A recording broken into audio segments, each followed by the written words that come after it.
He brings a lot to the game, and he's right here. Right now. Online at thezone1059.com and on your radio at ESPN 105.9 The Zone. Hey, here we go. What's up? What is up? What is up? What is up? Y'all hit me up. All right, welcome into Monday. Lord of mercy, it is Monday. Reaction Monday in the Bureau, the Farm Bureau studio. Farm Bureau, go! With the home team. They are your home team at Farm Bureau Insurance across the great state of Mississippi. Farm Bureau Insurance, your hometown heroes. That's your local Farm Bureau Insurance agent. I'm Matt. Bill is here. Wild Bill himself. So y'all give me a call on the Davini Equipment phone line. Davini Equipment in Madison and in Jackson. Your Kubota dealer. Here's a number if you need it. 995-1059. It's a 601 number. 995-1059. You give me a call. You'll talk to Uncle Bill, Wild Bill, B. Willie. B. Willie, you know, the man with many nicknames. He's got more of them than JB had. So y'all talk to, that's true. y'all talk to Bill, and he'll punch you up, and then we'll chat it up. And then also shoot me a text today on the Country Pleasing text line. It's 885-ESPN, 601 number, 885-ESPN. If you need the numbers itself, it's just 885-3776. So shoot me a text. And to everybody on the live stream, hey to y'all. First up is my man Sven on YouTube. First in from Berlin, Germany.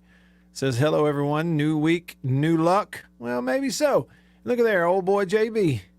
Mr. Dr. Brojo himself. He's tuning in over at Live Oaks. Gave us a little fist pump right there. JB! You the man. Got a beautiful day for it today. Joy on Facebook says, happy Monday and Hail State. It was a Hail State kind of weekend if you're a baseball fan. So, look, there is a lot to react to. And you guys know how it goes kind of on Reaction Mondays. You know, there's several things that we're going to get into, obviously. And I'll put it in your lap. You know, your comments can kind of send us down one path or the other. Questions, comments, opinions, otherwise, as they like to say. So, right as an example, yes, we'll talk college baseball, but right off the top here, I have gotten a text from Spence on the Country Pleasing text line at 885-ESPN. Spence says, Matt, hope y'all can explain to me why there's a reason to have replay in Major League Baseball. Because after last night's horrible call at home plate in the top of the ninth between the Braves and Phillies, I honestly don't know why we have replay. Love the show. That's from Spence in Brookhaven. Yeah, I was watching. I guess, you know, a lot of the country was watching. Sunday Night Baseball does pretty well in terms of ratings and the numbers of people that tune in. And you had Braves-Phillies last night, and it was a close game. There was kind of a little home run derby going on in the ball game, back and forth. You know, Freddie Freeman ties it up in the fifth with a home run, center field. And come back, and Bryce Harper gives him the lead in the top of the sixth. Bang, hits a 112-mile-per-hour opposite field, you know, velocity off the bat. Just opposite field line drive 112 miles an hour. It's just incredible what that guy does. Exit velo. But anyway, that gave him the lead. It was a 6-5 game. I guess what? Braves come back tied up 6-6. And then you go to the ninth inning, and the Phillies earned their way over to third base. What's that guy's name? Is it Baum or something like that? He earned his way over to third base. Yeah, and then, you know, short fly ball left field. Ozuna delivers it a two-hopper. Look, and he can hit. How you play Major League Baseball and you can't throw a one-hopper to the catcher? Regardless. That's not what we're here to talk about, is it? I mean, throws from the outfield historically have just gotten worse and worse and worse. Anyway, yeah, two-hopper, and d'Arnaud fields it cleanly, applies a tag with the shoulder. He's blocking a plate. They call him safe. Now, was his foot past the tag in the direction of the plate before the tag was made? Yes. But what happened was his foot never touched the plate. Anybody with even one eyeball, let alone two, could see from not just one replay angle. You could see from a couple. He didn't touch the plate. And Spence, the only answer that, you and I have to hang our hat on today is, well, they called it safe on the fly. In real time, the real live umpire went safe. So, in theory, what have you always been told about instant replay in sports? There must be irrefutable, undisputable evidence, video evidence, clear video evidence in order to overturn something that was called on the field, right? That's what we've been told, right? Well, we've been told that for a long time, and it's obvious that different referees, different crews, different leagues treat all that stuff differently. Maybe Major League Baseball sticks to that, and maybe that's the only possible reason they would have stuck with the call of safe, because, frankly, look, y'all, you just won't have better. If you didn't see it, you can trust me on this. And then go and later tonight, sit down at your computer, pull out your phone there and check it based on what I'm telling you if you haven't seen it yet.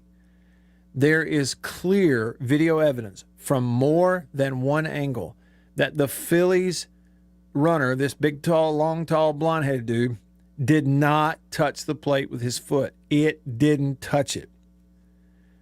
Yet they called him safe. And, Snitker, the manager for the Braves, didn't throw an absolute royal hissy fit. He did come out and argue a little bit. He's done that before. He's done it in Mississippi. Yep. When he was in Pearl. But, here's the thing about it. After the game, he didn't rant and rave and draw a fine. And I'm okay with it as a Braves fan. I'm okay with it because, frankly, he was just perplexed, I think, as anybody else was. We had an angle that I saw he didn't, because I wondered till I saw a certain angle. Then I was confirmed what I thought, that he didn't touch the plate. I don't know. I mean, it's just frustrating sometimes, I guess, and that's what I told the umpires. Because I got a view on the big screen that he didn't touch the plate. I mean, right. He didn't touch it. It's clear on more than one angle. He didn't touch the plate. I don't know what an umpire needs. I don't know what a replay umpire needs. Now, again, there's Snitker.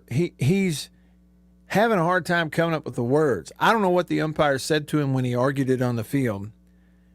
But I guarantee, some of the umpires are left out there to watch the big screen just like the rest of us. They could see it.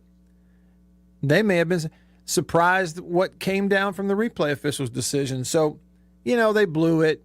My thing is, though, Spence, I'm like you. How do you blow replay? Honestly. How are we slowing things down? Is it hard in real time to make those calls? Yeah. How are we screwing up the replay? It happens all the time. How? Now, you're going to hear me, and I've done it a lot. I'll go off and have these rants in college football because, we get it in the SEC too, is that different crews treat the replay stuff differently than others. The most egregious thing that happens in football is when plays should be allowed to play out, then go back and review it. Yet we've had actual touchdowns that were scored legally, according to the replay, taken off the board because some dim-witted official decided to blow his whistle and blow the play dead in the middle of it, like a fumble, strip sack, guy's going to pick it up and score. They go, because they think something happened. Turns out when you watch replay, it didn't happen. That's really egregious. But the getting it wrong sort of thing, I have news for everybody. It's not as hard as these umpires and officials make it out to be in terms of judging replay. Don't buy it. That's my message to you, is as fans, you got a lot of power, okay? Not necessarily to go out here and, get pitchforks and go burn something down and enact a little change. That's not what I'm talking about. But over time, what happens is too often we just eat it. We just buy it, okay? I just think that you have a point, and you, Spence, are thinking what everyone else is thinking, especially regarding Major League Baseball today, and that is just get rid of the replay. Just get rid of it. If that can happen with replay, then just get rid of it. We are all better off without it if that is the possibility. If that last night is a possible result, even possible, then get rid of it. You're telling me these are paid professionals, and if that is a possibility, we got no chance. That's how simple and clear that one was last night. That umpiring crew, listen to me, that umpiring crew will not have better video evidence of any plays at any plate for overturning a call on the field than what they had last night, and they didn't overturn it. And far, far, far, far, far, far too often in the world of officiating, we call them officials and referees. In some sports, we call them umpires and others. Far too often, their own personal feelings and egos are involved in their job, have an effect in what they do. And it ain't supposed to be that way. How in the world could somebody be an umpire and have an ego? I'll never understand it. How in the world can somebody be a referee and have an ego, let alone one big enough that it affects the way they call the game? That, by nature, is directly opposed to what you're supposed to be doing in your job. I'll bring up the most egregious example. It's a different sport. It's football, but you guys remember what happened in the NFL with officials after the Saints referees blew it against the Rams in the playoffs 2-3 years ago. Remember that? The egregious no call on what was an obvious pass interference. You'll never have a more obvious. They ate their flags because they were cowards, and for no other reason than that. And the whole world saw it. And the Saints it was to their detriment. So, what did they do? People with good intentions trying to make the game better as a go-between, players, teams, coaches, referees, let's make this whole thing better. We're now going to implement the ability in the NFL to review pass interference. We call it, we can challenge it. You don't call it, I can challenge it to see if you will call it. And what happened? In one big unionized effort by the referees in the NFL, they totally abused the spirit of that new rule that was put in and boycotted it in live action in every NFL stadium that year because of their personal feelings and their egos. In good faith, coaches would challenge obvious pass interference if it wasn't called, and at times, sometimes it was called and it wasn't pass interference. They'd challenge it in good faith according to the spirit of the rule they put in. And what did the officials do that year? The referees, as one big collective unionized body in every NFL stadium every weekend, what did they do? They totally ignored the rule. The ones they were supposed to uphold. Why? Because it put them in an odd spot and they didn't like it. I know there are some good people. Listen to me. When that happened, I lost respect for NFL referees as a whole forever. They will never get my respect back. And I'll say it this way to those officials, all of them who were involved in that. You want to take things personally, let your ego get in the way of the game? Well, guess what? You can take this personally. I don't like you. If you walk up to me on the street and tell me you're an NFL official, our conversation is going to be a short one. I'm not going to mistreat you at all. I'm just going to go somewhere else. I don't respect you. You can call me wrong, shallow, fine, whatever. I'm just telling you the way it is. And so what happens in replay? What do you hear in replay? What did you hear last night when they blew it in that call for the Phillies? Well, sometimes they don't want to overturn stuff on the field unless they have, really super duper clear evidence, as if that last night wasn't super duper clear, because we kind of want to protect the officials on the field. Protect the officials on the field? What do you mean protect them? What are they there for? They're there to officiate the game, to umpire the game, to referee the game. The game. It's more important than their feelings. If I'm playing in the game, it's more important than my feelings. If you're coaching in the game, it's more important than your feelings. The game, get it right. Who cares what his feelings are?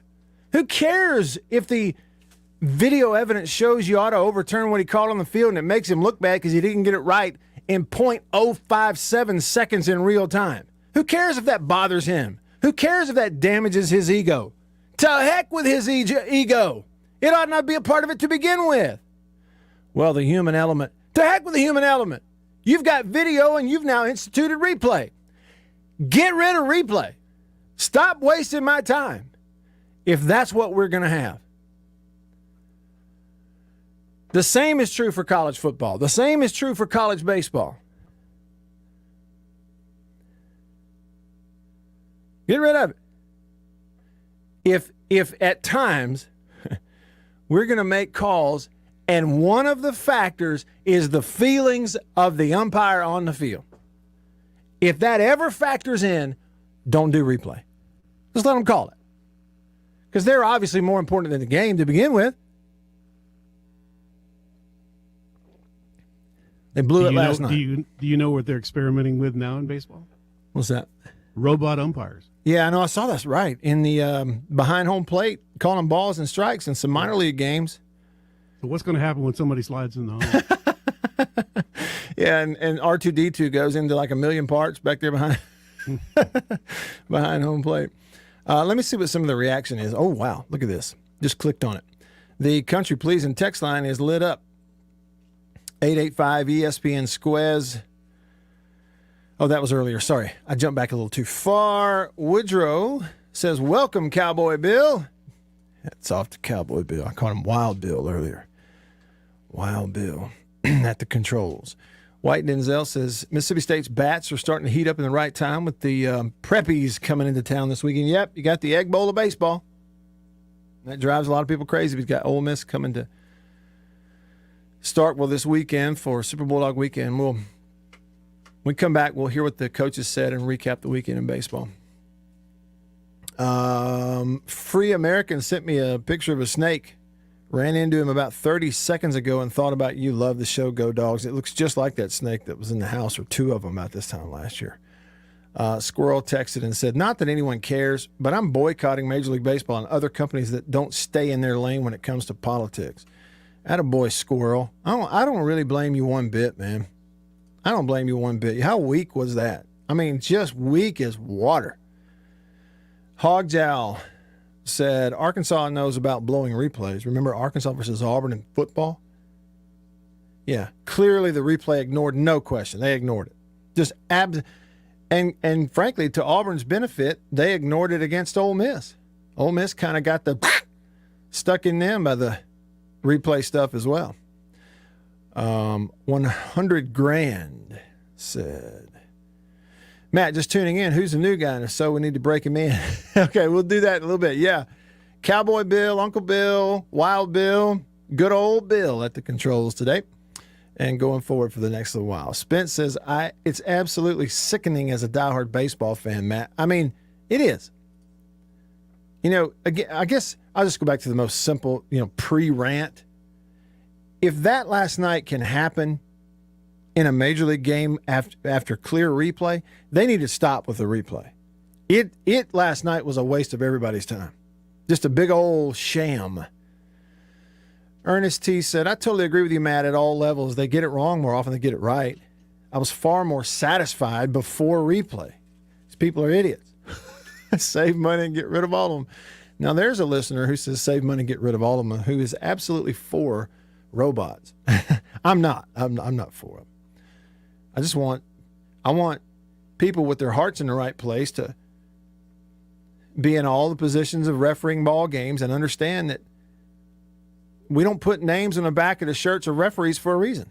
Their feelings don't matter to the game. If their feelings matter too much, if their ego reaches a certain threshold, send them off somewhere else and do something else for a living. Gator Nation said, remember the Patriots versus Eagles Super Bowl when the Eagles wide receiver bobbled the ball? When he finally caught it, his foot was on the line, and they still called it a touchdown and screwed the Patriots. I'll send you a picture. Look it up.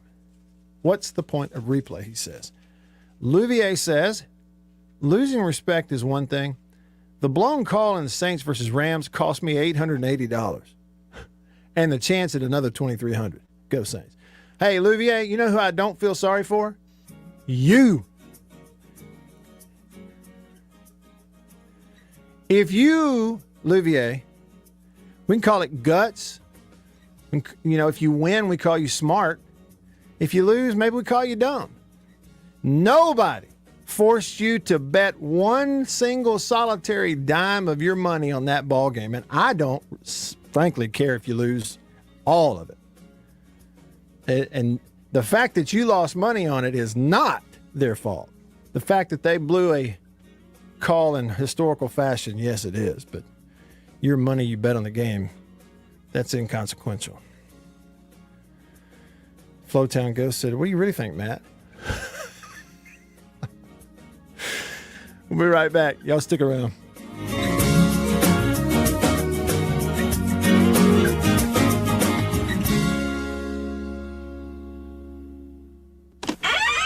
After these messages, we'll be right back. For double enjoyment, reach for Beech Nut Peppermint Gum. It sparkles your smile, your breath, your whole sense of enjoyment.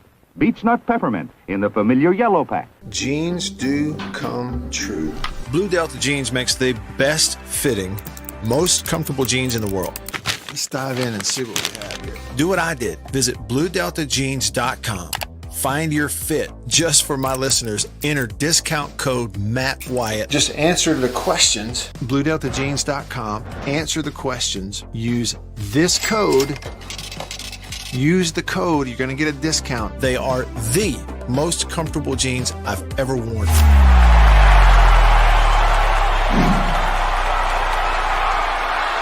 Farm Bureau Insurance stands ready to provide financial relief to our communities in this time of crisis. This includes a one-time credit to all personal auto policyholders, a donation of $500,000 to the Mississippi Food Network, and additional payment options for those hit the hardest, all while continuing to service customer claims as well. But this is the time to go above and beyond. These are a few ways we're keeping the Farm Bureau promise. To learn more, talk to your agent or visit us online. Go with the home team.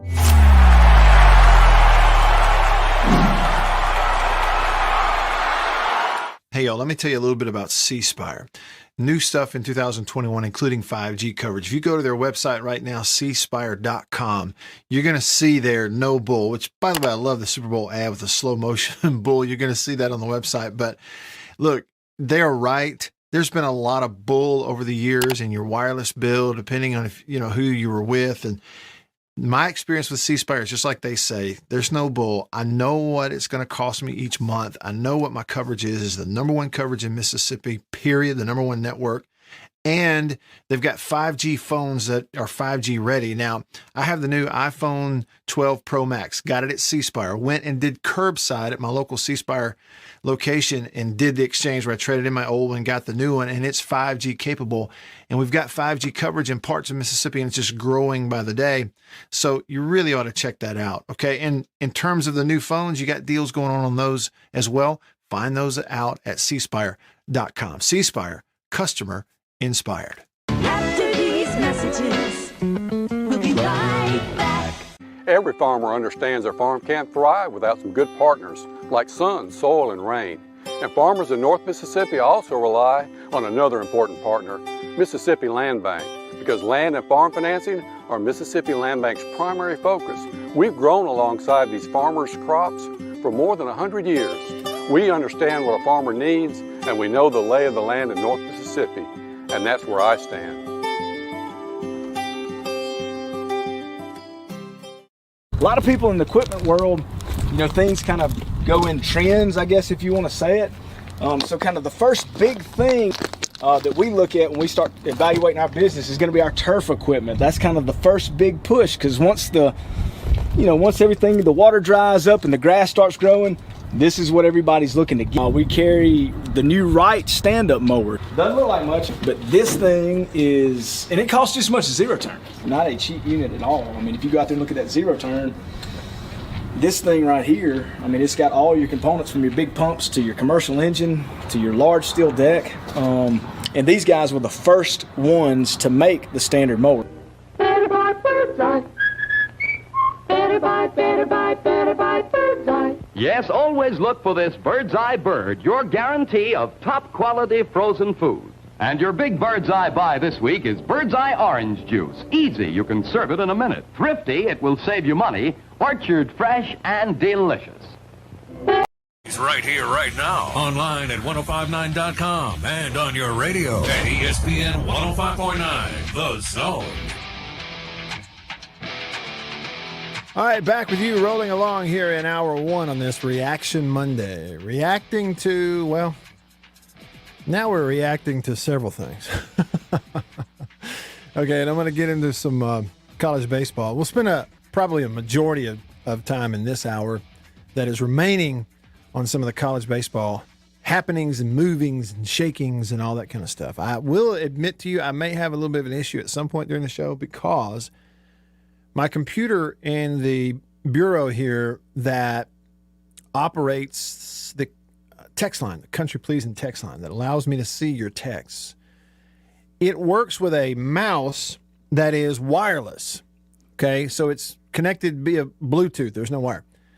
Well, this is one of those mice. When it goes out, you have to charge it up. You can't put a battery in it.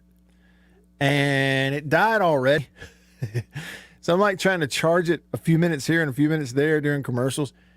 And if at any point it just dies completely, I may not be able to scroll through the texts. And I will give you a heads up. But so far, we're good. So get them in now is what I'm saying. So far, we're good. And hopefully I can keep it charged throughout the show. So coming to your comments on the live stream in a sec. Y'all call me today on the Divinia Equipment phone line. Here's the number, 995-1059. Now, 100 grand wanted us to break Bill in. I think I know what he's talking about. He wants a little JSU Sonic Boom.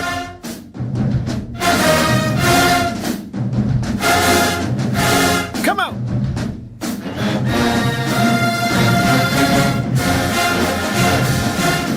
Roll your windows down. Turn it up to 11. Jackson.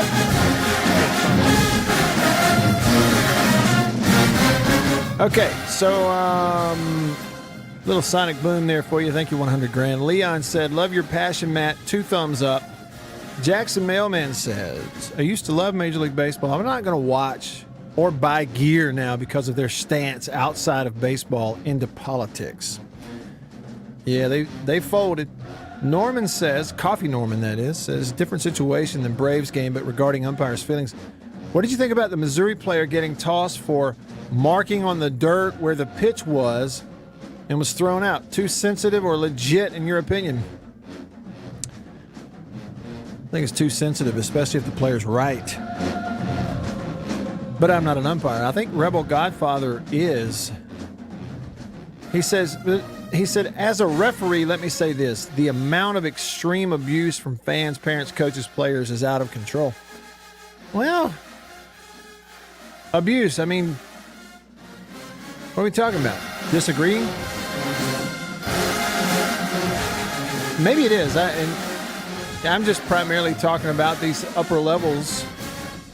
You know, last night, the Major League Baseball example.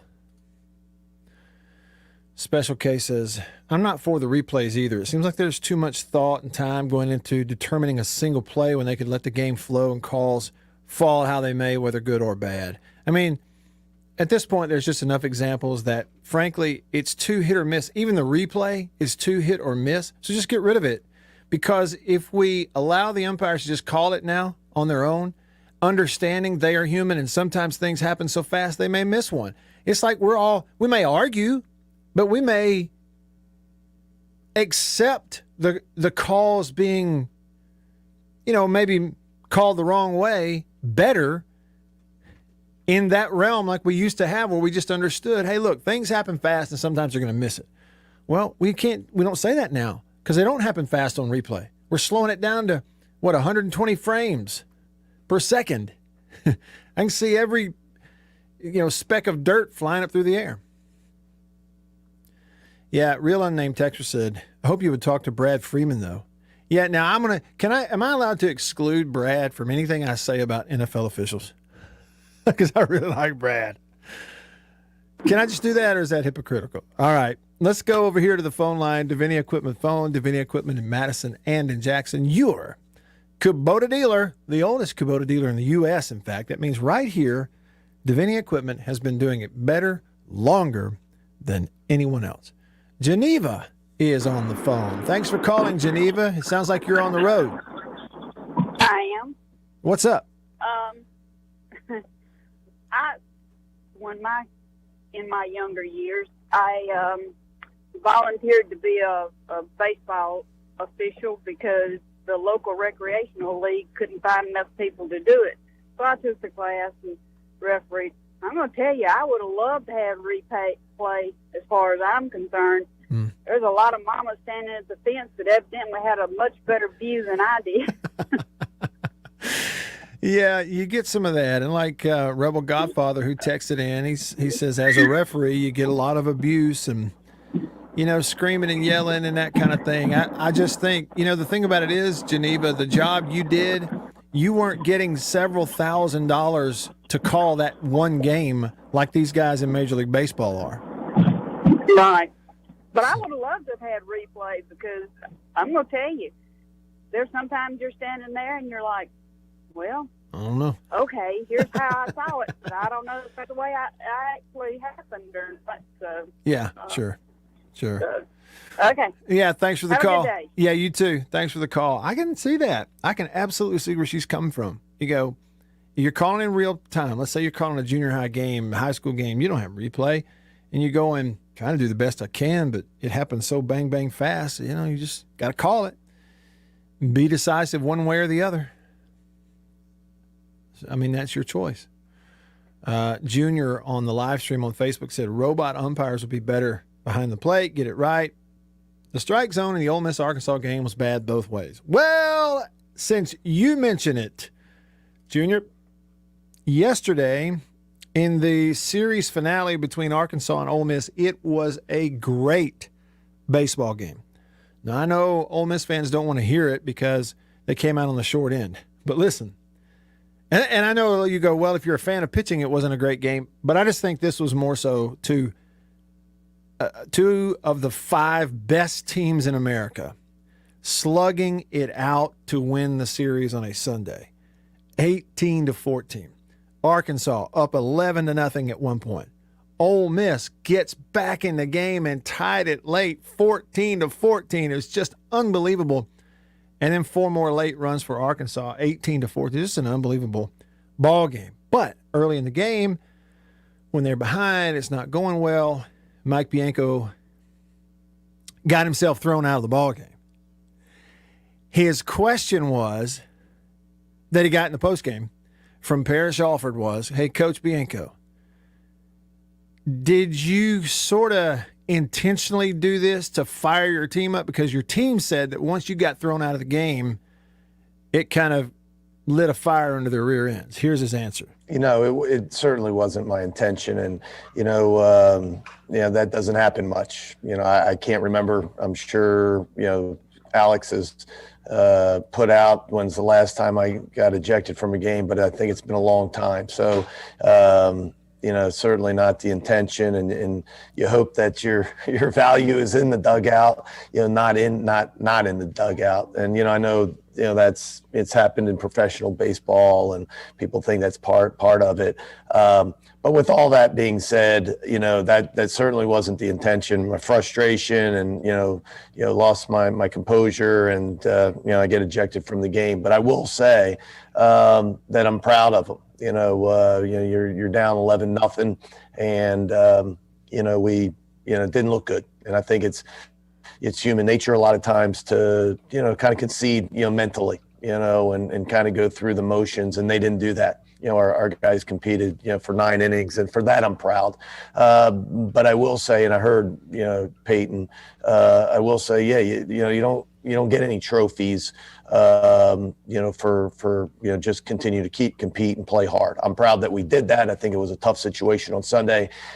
We got 10,000 people in the stands. They came to see us play, and our guys played. Continued to play hard. Unfortunately, we were just too bad on the mound, to give ourselves a chance to win the game. Over the years, there's always been this thought that, a coach, a good coach, a good manager in baseball knows when and can sense when to go get himself thrown out as a motivational deal. Mike Bianco said that was not the whole intention in this, but maybe it did kind of work out that way. But I will tell you, even though Ole Miss drops a game, what he said, the ability to be down 11-0 and mentally not go ahead and concede, it's a big deal. You may lose a game like that, but to get back in it, regardless of the circumstances, trust me, it can pay dividends down the road. State, we'll get into State's sweep of Auburn and kind of what's going on with them. I got a text here on the Country Pleasing text line from Nick. And Nick says, State hasn't lost a baseball game to Mississippi. He called it Mississippi. In 1,102 days. Is that right? State's had a few of those in this baseball rivalry over the last couple of decades where they're going these long stretches. The graphic they put up on the SEC Network looking ahead to this weekend, over the past 5 seasons, State has really had the better of the matchup. Over the past 5 years, State is 14-2 against Ole Miss and have outscored them 88-51. What do you think is going to happen this weekend in Starkville for Super Bulldog weekend, huh?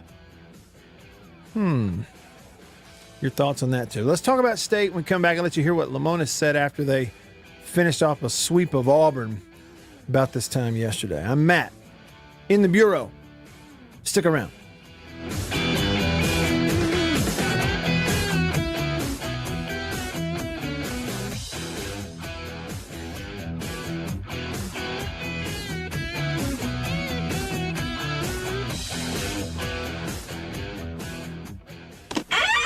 After these messages, we'll be right back. Arrived today. Jeans do come true. Thank you, Blue Delta. Yeah, jeans do come true. That's what the bag says. Blue Delta Jeans makes the best fitting, most comfortable jeans in the world because they are uniquely made for you and only you. Raw denim jeans, custom fit, hand tailored in Tupelo, Mississippi, my hometown. Let's dive in and see what we have here. Do what I did. Visit BlueDeltaJeans.com. Find your fit, design a jean, and before you know it, you'll be addicted. Just for my listeners, enter discount code Matt Wyatt, all lowercase. Again, that's if you listen to me, you can use discount code Matt Wyatt, all lowercase, and at checkout, you're going to get a 10% discount off your order. So I just went online, ordered them, BlueDeltaJeans.com a couple weeks ago. Went in, I didn't go get measured. I just entered, what I knew about myself. I just answered the questions, and here they are at my doorstep a couple weeks later. Nice. Yeah, Blue Delta. Nice. I'm happy. I've known the Blue Delta team for years, and I'm thrilled to have these guys on as a sponsor of this show. Blue Delta's virtual tailor is a fun and easy way to get yourself into the best fitting pair of jeans you're ever going to own. Bet you never thought you'd get a butt shot out of me, huh? How about that? Just answer the questions and they fit absolutely perfectly. They couldn't fit better. So just go online, BlueDeltaJeans.com, answer the questions. It's amazing how they do it. They will fit perfectly. You're not going to find better material and better feeling pants, period, anywhere. BlueDeltaJeans.com. Use this code. Use the code. You're going to get a discount. They are the most comfortable jeans I've ever worn. I promise you that. And I know that you are going to love them too. Make sure you use the code. And remember, jeans do come true. After these messages, we'll be right back. Let me tell you about an ice cream can't be beat. The very best tasting you can eat. It's Meadow, Meadow, Meadow, Meadow Smooth Freeze Meadow Gold. Go to your ice cream man today and here's the word that you should say. Oh, give me Meadow, Meadow, Meadow Smooth Freeze Meadow Gold. And remember, folks, Meadow Gold Is mighty good. For double enjoyment, reach for Beech Nut Peppermint Gum. It sparkles your smile, your breath, your whole sense of enjoyment. Beech Nut Peppermint in the familiar yellow pack. 6 o'clock, dinner time. Thank goodness for Jell-O Instant Pudding. Yes, thank goodness for Jell-O Instant Pudding. The terrific busy day dessert you can make at the very last minute.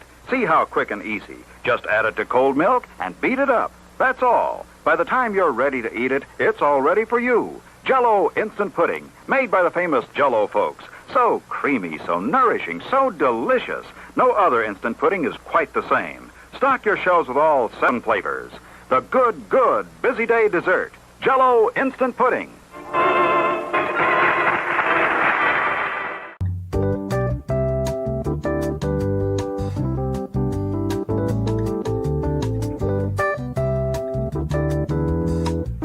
Proudly required to present more of the Matt Wyatt Show. We have another totally awesome episode for you today. And it's streaming right now online at thezone1059.com and on your radio on ESPN 105.9. The Zone.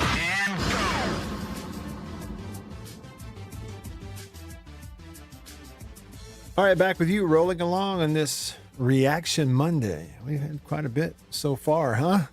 A little emotion in the first hour, moving that needle. Coaches getting thrown out. Mad at referees and umpires. I mean, it's the first hour on Monday. Just Monday. I'm not going to say who, and we may get into this later in the show, but somebody around here told me a little while ago that they liked the fact that Mike Bianco got thrown out of the game, and that if David Cutcliffe had gotten thrown out of more games, he might have stayed around longer. That's all. I'm just saying somebody said that to me, okay? Who said that?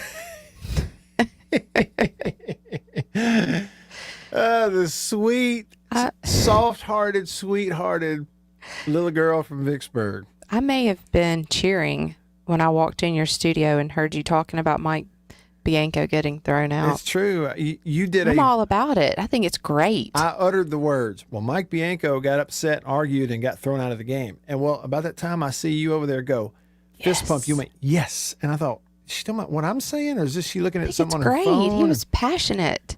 Did she just get a good deal on Amazon on something? Or, what's she yesing about? Let's not go there on Amazon.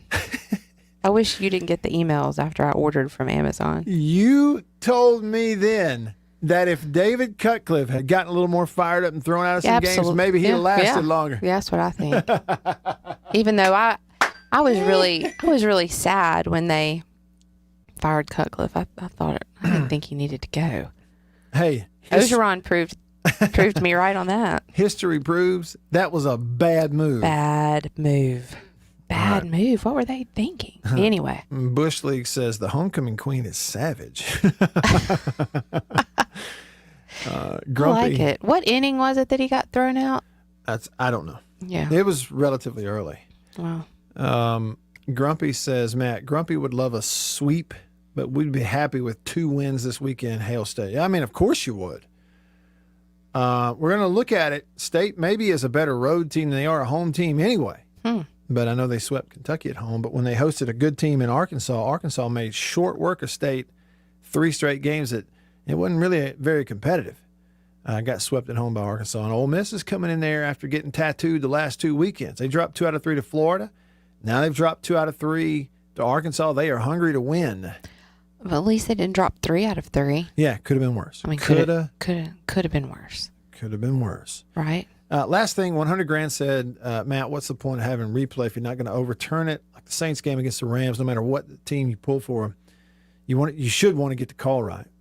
Why is replay in the game if it won't control the outcome of the game, no matter how many people can see it was the wrong call on the field. That's it. See, 100 grand, that's what we're getting to is we're almost to the point now where I think a majority of sports fans are starting to say, if you just get rid of it, number one, the games go faster, we have less of these delays, and then if they get it wrong, I can actually live with it a little better because I know things are happening fast. To the naked eye, they may miss some, and I have to live with it. I can actually sleep better than going, we just watched 4 different angles in that Braves game last night. Ridiculous. 3 of the 4 you could see he did not touch the plate. I could see it. Okay? Everybody in the Braves dugout could see it. Everybody in the Phillies dugout could see it. And the officials left on the field, the referee, the umpires could see it, yet they didn't overturn the call. Why not? What's the point of all of it? So, there you go. Now, why didn't they overturn it? I don't know. I don't have a good answer for it, to be honest with you. It's bad. Now, Mississippi State baseball. A sweep of Auburn means that State, since getting swept at home by Arkansas in the first weekend of the SEC at the end of March, since that time, they are 6-0 in the SEC. They are 7-0 overall going into tomorrow's midweek game against Arkansas State. They're on a nice little run, and they've moved themselves up into I guess, second place in the West behind Arkansas. If you're concerned about that stuff, I mean, it's still a long way to go. But in terms of league record, State and Ole Miss now have the same league record going into this weekend. Yesterday, State just pounded the baseball all over the park. They really did pretty much all weekend. They went on Friday 6-5 at Auburn. Then game 2, they beat them 7-2. And then yesterday scored 19 runs, had a 10-run first inning. Wow. And won the game 19-10. Here's a little of Chris Lemonis with Jim Ellis on the radio after the game. Coach, it was one of those first innings that sort of set the tone for the ball game. I think we had 14 that came to the plate and scored 10 runs in the first. You know, I felt like we've had a chance to have a big first inning the last couple games, and we just kind of got out of it with one. So it was nice to get some big hits. And it's like once we got the big hit, then they couldn't get us out. How about Tanner Allen? Really, when he hit the ball off the wall, kind of broke their backs early. Yeah, huge. That was a huge hit yesterday early in that game from Tanner Allen. I guess it almost was a grand slam, but it wound up being a base clearing double or triple off the top of the wall. Let me point this out to you. If you're a State fan, you may be interested in this. Cameron James, your third baseman, is the newcomer of the week in the SEC. The Players of the Week stuff just came out. They listed him as the newcomer of the week. Now, you saw Cameron play last year. It was just pre-COVID cancellation, and it was a few games in the non-conference, right? So technically, Cameron James is still a freshman. So they list him as newcomer of the week. He led State this weekend with a .467 batting average. Reached base in all 4 games of the week going back into the midweek. Drove in at least 1 run in all 4 of their games last week. He had multi-hit games in all 3 games of the series at Auburn. Was on base in 10 of 16 plate appearances over the weekend. And so he just had a really nice weekend. The other players this week, player of the week's Connor Tate from Georgia. Georgia beat Vanderbilt twice.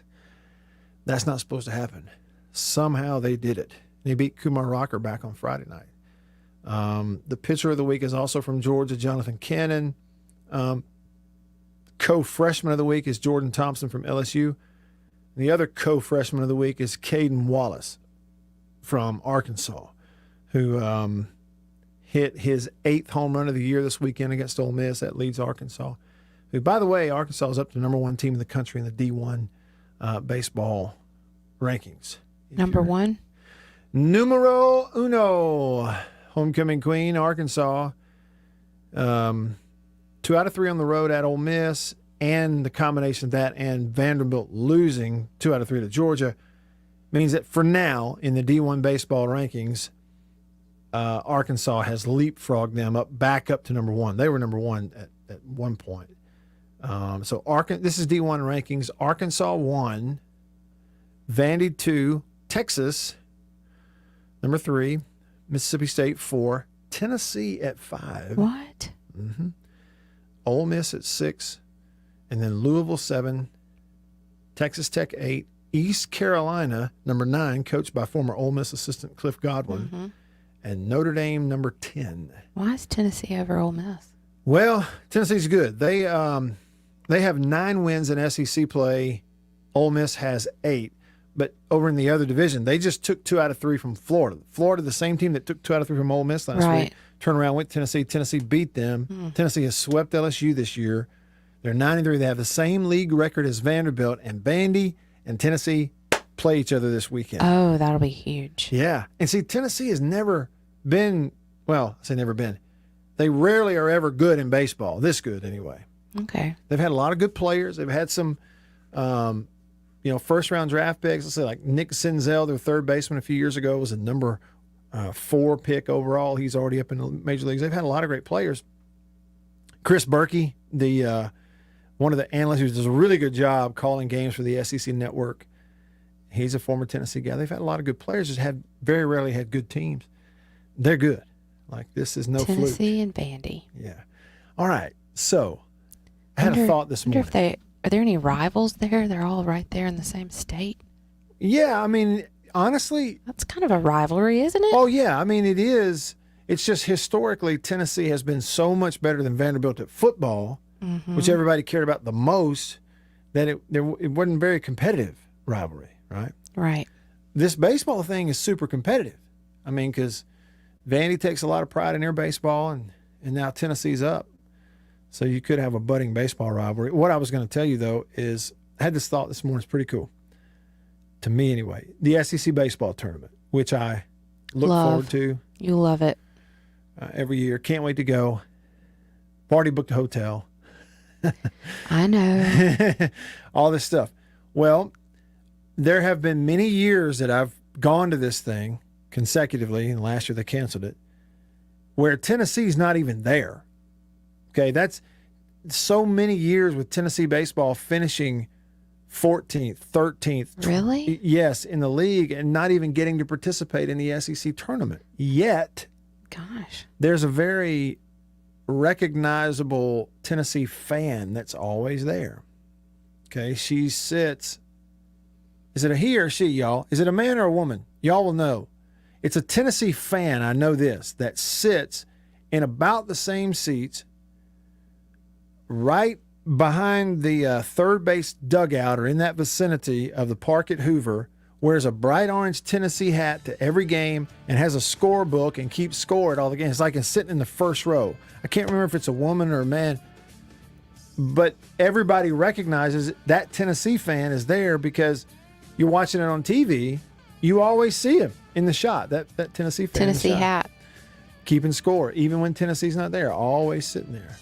And I thought, to whomever that is, they'll be excited, huh? They are going to be a little bit more excited about the SEC tournament. That's funny. And their own team. Only you would think of that.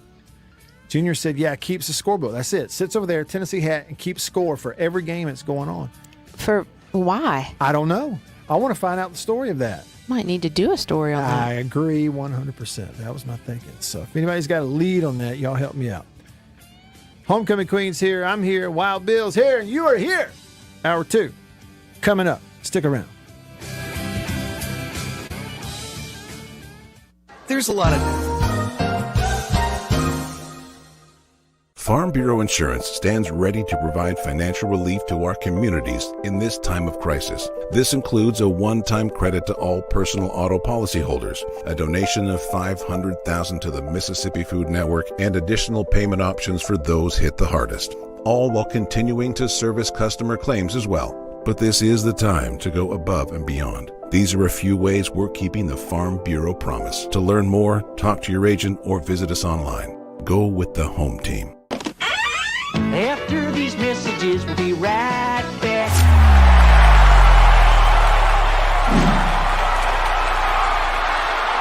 We are about to have a fire and cook some sausage. A country-pleasing sausage is outstanding whether you cook it over a fire or in the house. Cook some of this right here. It's green onion flavor. You see that? But this right here is my favorite, the maple flavor. And this is great for breakfast. It's awesome cooking it in the house because it makes the whole house smell good. Oh yeah. Let's eat country pleasing sausage, the best, hands down. If you go to countrypleasing.com, you can actually order this and deliver it to your house. Country pleasing sausage, hands down, the best. Trust me. Davini Equipment, Spring Ridge Road in Jackson, Highway 51 in Madison. Hey y'all, let me tell you a little bit about C Spire. New stuff in 2021, including 5G coverage. If you go to their website right now, cspire.com, you're going to see their No Bull, which, by the way, I love the Super Bowl ad with the slow motion bull. You're going to see that on the website. But look, they're right. There's been a lot of bull over the years in your wireless bill, depending on if you know who you were with. And my experience with C Spire is just like they say, there's no bull. I know what it's going to cost me each month. I know what my coverage is the number one coverage in Mississippi, period, the number one network. And they've got 5G phones that are 5G ready. Now, I have the new iPhone 12 Pro Max, got it at C Spire, went and did curbside at my local C Spire location and did the exchange where I traded in my old one, got the new one, and it's 5G capable. And we've got 5G coverage in parts of Mississippi, and it's just growing by the day. So you really ought to check that out, okay? And in terms of the new phones, you got deals going on those as well. Find those out at cspire.com. C Spire, customer inspired. After these messages, we'll be right back. Jeans do come true. Blue Delta Jeans makes the best fitting, most comfortable jeans in the world because they are uniquely made for you and only you. Let's dive in and see what we have here. Do what I did. Visit BlueDeltaJeans.com. Find your fit, design a jean, and before you know it, you'll be addicted. Just for my listeners, enter discount code Matt Wyatt, all lowercase, BlueDeltaJeans.com. I just entered, what I knew about myself. I just answered the questions, and here they are. Nice. Yeah, Blue Delta. Just answered the questions, and they fit absolutely perfectly. They couldn't fit better. So just go online, BlueDeltaJeans.com, answer the questions, use this code.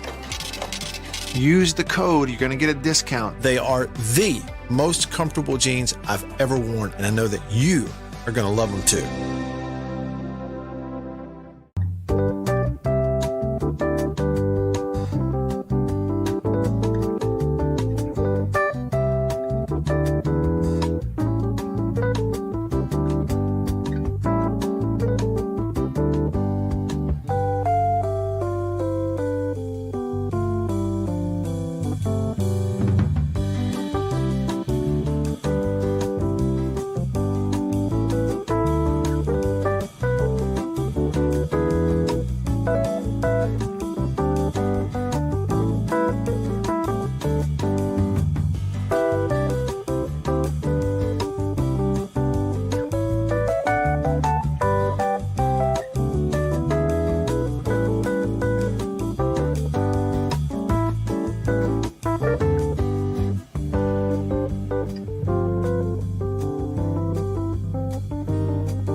Could do. They were a challenge. She wanted to learn as much as she could. So she harnessed her passion, and now she's a cybersecurity officer in the military. If you have a passion, a vision for your future in any field, today'smilitary.com can be your path to a fulfilling career. You have a calling, We have an answer. Find your way at todaysmilitary.com. WRKS Pickens Jackson. Time. It's time to get back to the Matt Wyatt Show. Live in the studio. Online at thezone1059.com and on your radio at ESPN 105.9 The Zone.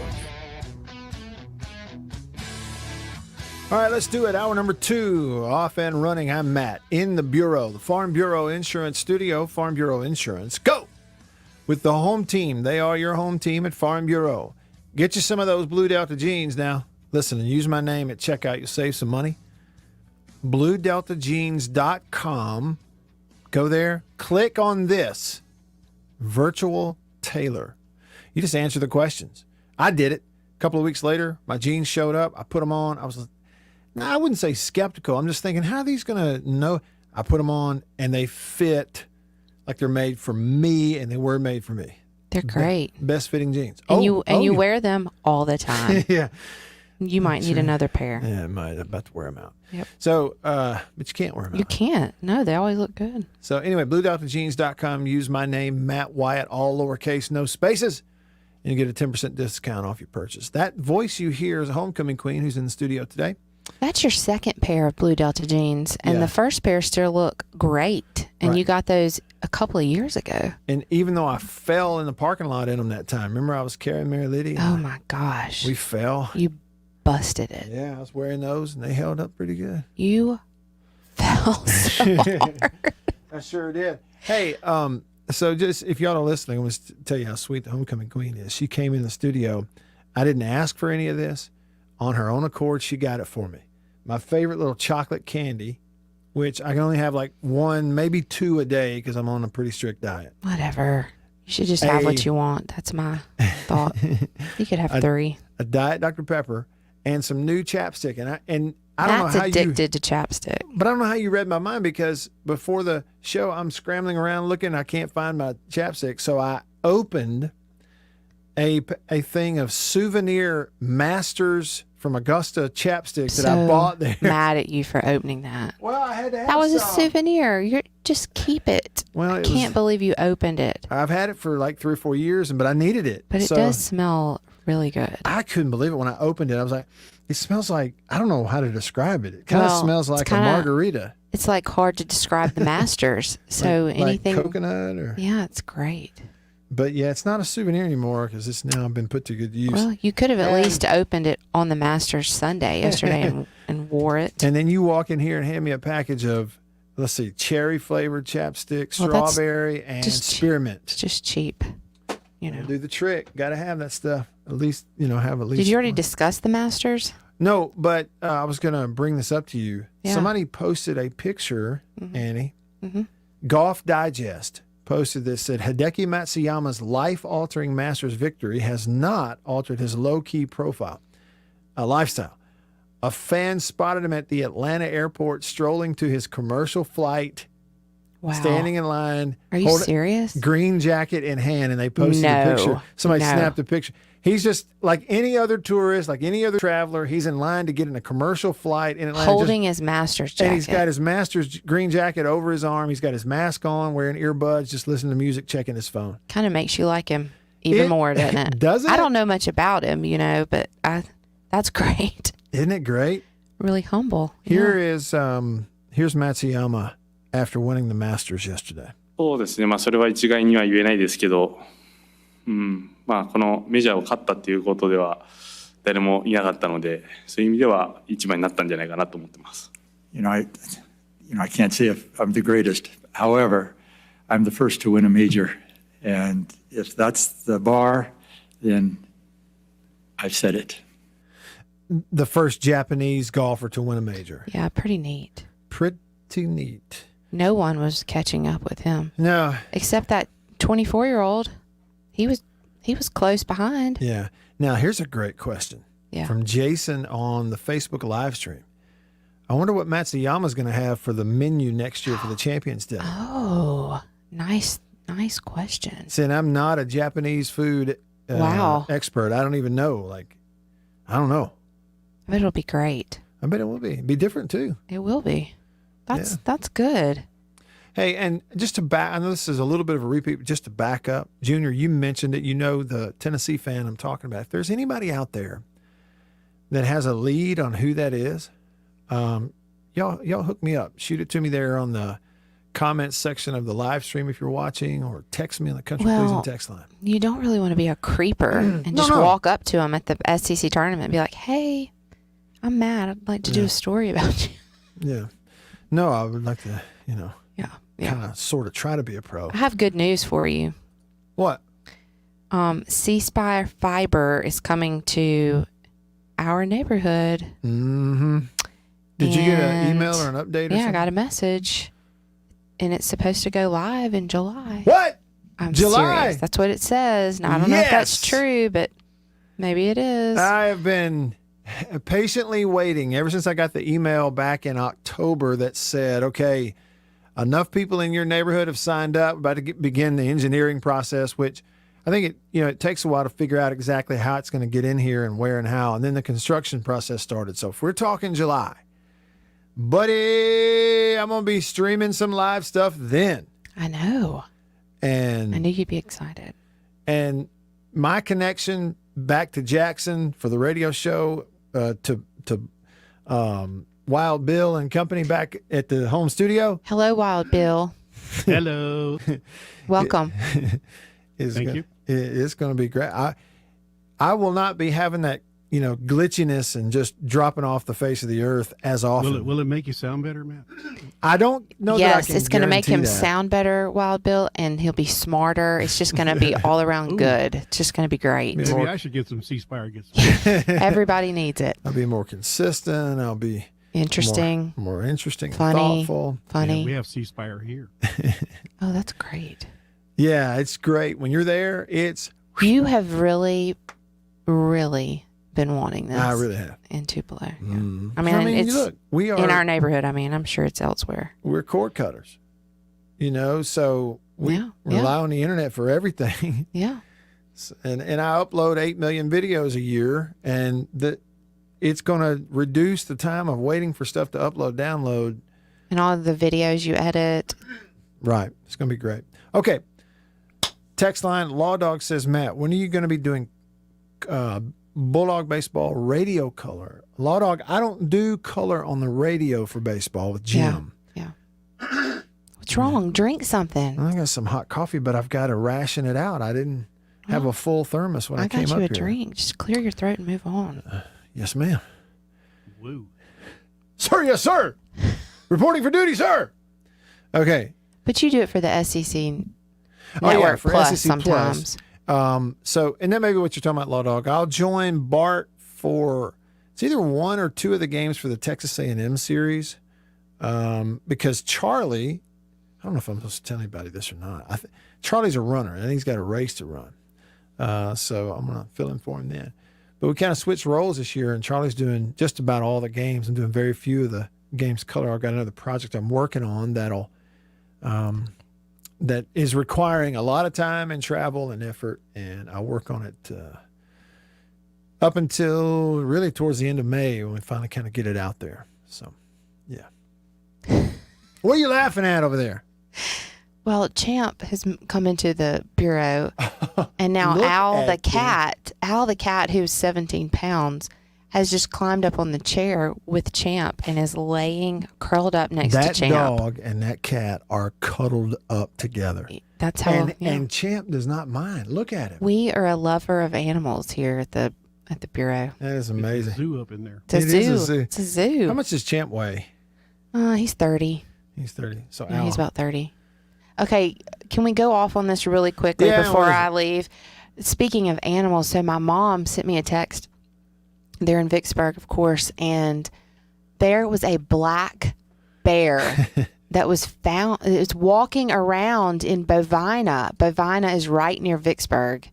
People, who drive from Jackson or Clinton to Vicksburg, you drive right through Bovina, and then it was seen in a neighborhood near Warren Central, the high school, right there in Vicksburg. A huge black bear. Well, the pictures you showed me, it was Did you see how huge that was? Was that yesterday? Yeah, it was over the weekend. People kept spotting it and putting it on Facebook saying, look what's in my neighborhood. Mm-hmm. Well, see, here's the thing Apparently, about it. they've caught it, and I don't know, and it's been removed, and I don't know what that means. Maybe they took it to I don't know. What do you do with a bear? Take it to a forest? How do you get it there?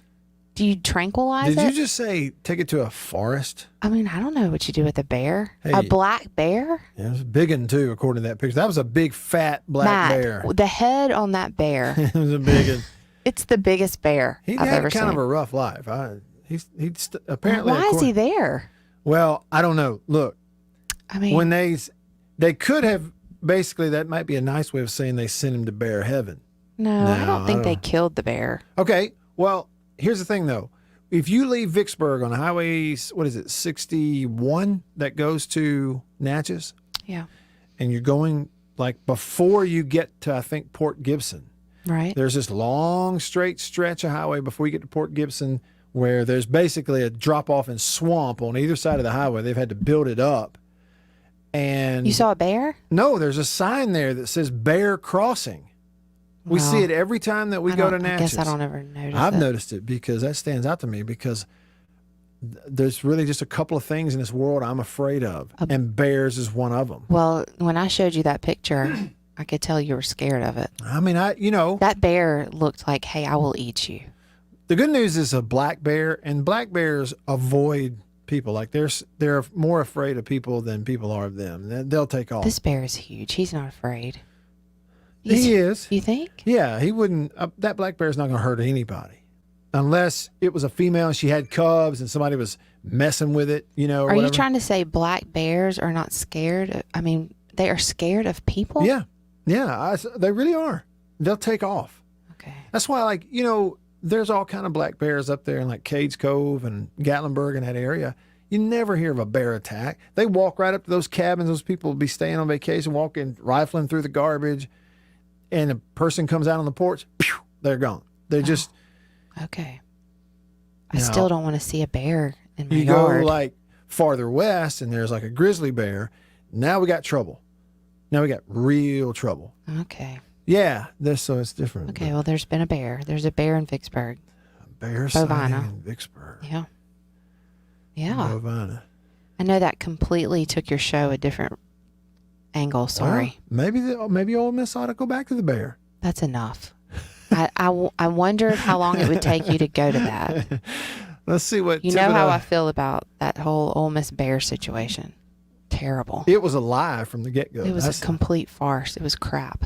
And I don't know that it's not necessary at this point for anybody who was involved with that to answer for it or, you're not looking for an apology. But the fact is, it was a crock. No one voted that bear into existence as the mascot at Ole Miss. It was forced in there. The numbers were made up. I agree. Okay, and then every time I say that, somebody will come along and go, well, my name is so-and-so, and my sister was at school then as a student. She got to vote, and she actually voted for the bear. Okay, great. I'm sure there were 5 people, 10 people, 15 who voted for the bear. I'm sure. But you want me to believe that real folks, majority of them, voted that thing in. They didn't do it. No, I don't think so. Let's make it look like it's a vote. But this is what's going to happen. Let's make it look politically correct. Yeah. Whatever that is anymore. Yeah. I am afraid of bears. Yeah. Okay. And the reason I am is because of grizzly bears. Because this is the thing about grizzly bears. You've already discussed this. You can be within 400 yards of one. And let's say you're on foot. And if that bear decides, I'm going to eat that guy. 400 yards? 400 yards. 4 easily. football fields. Yes. He will catch you? If that bear decides, I'm going to eat the guy. No, man. See that person? I want to eat that person. Then guess what? He's going to eat that person. There's nothing you can do about it unless you have a vehicle to jump in and drive away or a gun to blow his head off with. That's the only way. Because if you're on foot, you're camping. These people that go walking on hikes out in Colorado and you hear about a bear attack. And I'm thinking, okay, first question. Did they go on the hike without a gun that would blow a grizzly bear's head off? Because if they did, there's some fault there.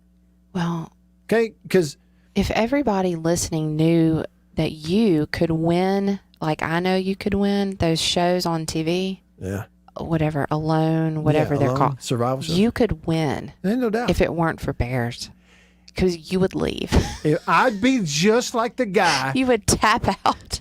That got out of the boat. This guy on Alone talked trash to all his friends. He was talking big and bad. He even said the words, if a bear comes up on me, the bear better be afraid. They dropped him off the boat onto the beach in Alaska. He filmed himself for a good 2 hours. He saw a bear scat on the beach. The first thing he said in the first bear scat he saw, he went, "Oh, that's not good." He then walked up in the woods and tried for about 30 minutes to throw his pack of supplies with a rope over a tree limb, looked down, saw another thing of bear scat. He hadn't been off the boat 2 hours and hit the button. He tapped out. This was a big guy. I mean, he looked tough. He's a military guy. Yeah. He's like a former soldier. He said, "Come back." I'm out. The boat that dropped him off was not even out of sight. And they were like floating out in the ocean. That's you. Off the coast of Alaska, eating their lunch before they went to the next deal. Oh, and gosh. They're like, surely this is a mistake. That's you. He's butt dialing us. Surely he's butt dialing us. No, he's on the beach over there waving, "Hey, come back." There's bears here. They've been that's telling you. Matt, you could you could eat wood and dirt. Like, you're the toughest person I know, but if there's a bear, I'm out. Tap out. Look, I know my limits. I'm out. There's nothing I can do with a bear. You would be in your element with a camera, video yourself, talk to yourself, video nature. Just live. And you would be fine with it. You would be fine until there's a bear. You're Bear, tap out. Out of here. Because, look, you know the result. You have no control over that whatsoever. Again, give me a gun and ammo. Okay, now we're talking a different story. Here's the thing. I ain't going hiking in Colorado. Ever. Without a gun. Okay. Well, sir, here at this particular national park, guns aren't allowed. Okay, I'll see you later. I ain't walking in your park because I'm smart enough to know there's that 0.1% chance that bear over there and I walk in the same path. No. Now, Southpaw says. Was there somebody on the phone? Did you say? Yeah, it's Thibodeau. Hang on, Thibodeau. Sorry, Thibodeau. Southpaw says grizzlies don't hunt you, black bears do. Southpaw. Oh, really? That ain't true. Well, maybe it is true. It ain't. Matt, you may need to do some bear research during the next break. Well, I'm going to tell you this. Grizzlies. Yeah, well. It may not be that they are specifically hunting you. Their attitude is, I'm just going to eat whatever I want, whenever I want, because I can. Kind of like that gorilla you saw in the zoo that day. Yeah. You looked at that gorilla and you're like, Mary Liddy, we need to move on. Let's go. That gorilla spoke to me with his eyes. He said. He looked right through into my heart. The stare and the look that he gave me. Stone cold. I was frozen. Yeah. You were really shaken up. Ask me what he said. With his eyes. He said, I'm going to eat you. He looked right into my pupils, down into my soul, and he said, "Buddy, you better be glad there's a moat." And a fence. If that gully with water in it wasn't over there, I'd do whatever I wanted to with you. Oh. You'd have no chance. And you know what I said? I just have to leave you. Yeah, sir, I just have to run off. Yes, sir. I'm just leaving, sir. Let me get my kid and my wife. We're out of here. Really? They're not beautiful. No, that's not. They're like, oh, they're beautiful. They're cute sometimes, the babies. Anyway. Okay, sorry Thibodeau. about this rabbit hole we've gone down. Is on the Davini Equipment phone, and he may have a bear story here. Let's see, or something. What's up, Thibodeau? I've held you on. You got like 1 minute. Oh. All right, real quick, C-Spire, I'm going to give you a heads up. Figure out who your project manager is for your neighborhood, because you're probably going to have to ask them for some help. Well, hey, we got it, Thibodeau. We have a neighborhood meeting this week. All right, great. Do that, because they're going to start digging holes the size of graves, and they don't care where they go. I showed up at my house one day, and there's a bulldozer, and I got a tiny, tiny front yard. And this guy dug every bit of it up and dropped in a casket-sized C-Spire box. So I called the project manager, and they dug it out, covered it up, because I was like, look, I can't resell this with this thing in my front yard. But That's they moved great. it and everything they needed to do. That's great. But you've got to know who that is, or the contractor's just going to do whatever they want to. Good Oh, advice. and by the way, black bears are not dangerous. They will run away from you so fast. Yeah. And Mississippi's population is shooting way back up to the point where they may actually open a season on them again. Yeah. Oh, I wow. wondered if that was going to A happen. bear season? Yeah, because Going they're on a bear hunt? gonna catch a big one. Gonna catch a big one. Because because of the population of those. Wow. We're starting to just see more and more and more of them, and you don't want it to be like it is, like in that upper Midwest and parts of Canada where No. they're constantly walking up people's yards and Well, stuff like that. Thibodeau, thank you. bye, Thibodeau. Yeah. Thibodeau on the Davini Equipment phone line. Bears. Beats Battlestar Galactica. Remember that? Dwight Schrute. Remember that on The Office? Yeah. When Jim was impersonating, this isn't funny, The Jim. Office. Yeah. It's been real. Sorry I took your baseball talk and moved it to Bears. Identity theft is not a joke, Jim. And now you're on these jokes. Millions of people suffer every year. Matt, nobody gets this. But Bears beats Battlestar Galactica. Michael! Somebody stop it.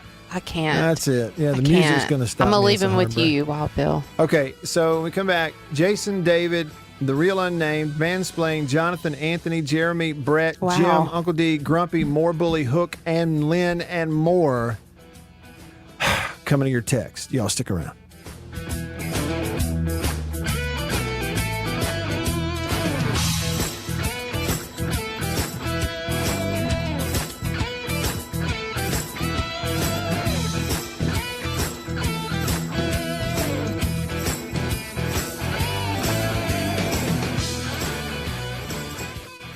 There's a lot of... After these messages, we'll be right back. Better buy Bird's Eye. Better buy Bird's Eye. Yes, always look for this Bird's Eye Bird, your guarantee of top quality frozen food. And your big Bird's Eye buy this week is Bird's Eye Orange Juice. Easy, you can serve it in a minute. Thrifty, it will save you money. Orchard fresh and delicious. Better buy Bird's Eye. Better buy Bird's Eye. Now, if you know your oats and want to feel your oats and taste how good an oat cereal can be, well, you'll go for Cheerios. Great way to start the day with really great eating. That's Cheerios, one of the few foods made from oats. The tasty cereal grain everyone should have at breakfast. Crisp and golden as only a toasted oat cereal can be. And nourishing? Why, a Cheerios breakfast gives you the power protein that grown-ups need to help stay in trim and youngsters need to grow on. Toasted oat goodness, toasted oat flavor, a delicious power breakfast. That's Cheerios. Let me tell you about an ice cream can't be beat. The very best tasting you can eat. It's Meadow, Meadow, Meadow, Meadow Smooth Freeze Meadow Gold. Go to your ice cream man today, and here's the word that you should say. Oh, give me Meadow, Meadow, Meadow Smooth Freeze Meadow Gold. And remember, folks, Meadow Gold Is mighty good. For double enjoyment, reach for Beech Nut Peppermint Gum. It sparkles your smile, your breath, your whole sense of enjoyment. Beech Nut Peppermint in the familiar yellow pack. 6 o'clock, dinner time. Thank goodness for Jell-O Instant Pudding. Yes, thank goodness for Jell-O Instant Pudding. The terrific busy day dessert you can make at the very last minute. See how quick and easy. Just add it to cold milk and beat it up. That's all. By the time you're ready to eat it, it's all ready for you. Jell-O Instant Pudding, made by the famous Jell-O folks. So creamy, so nourishing, so delicious. No other instant pudding is quite the same. Stock your shelves with all 7 flavors. The good busy day dessert. Jell-O Instant Pudding.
hour number 2 of the show. Thanks for tuning in. Lots of ways for you to be a part of the show.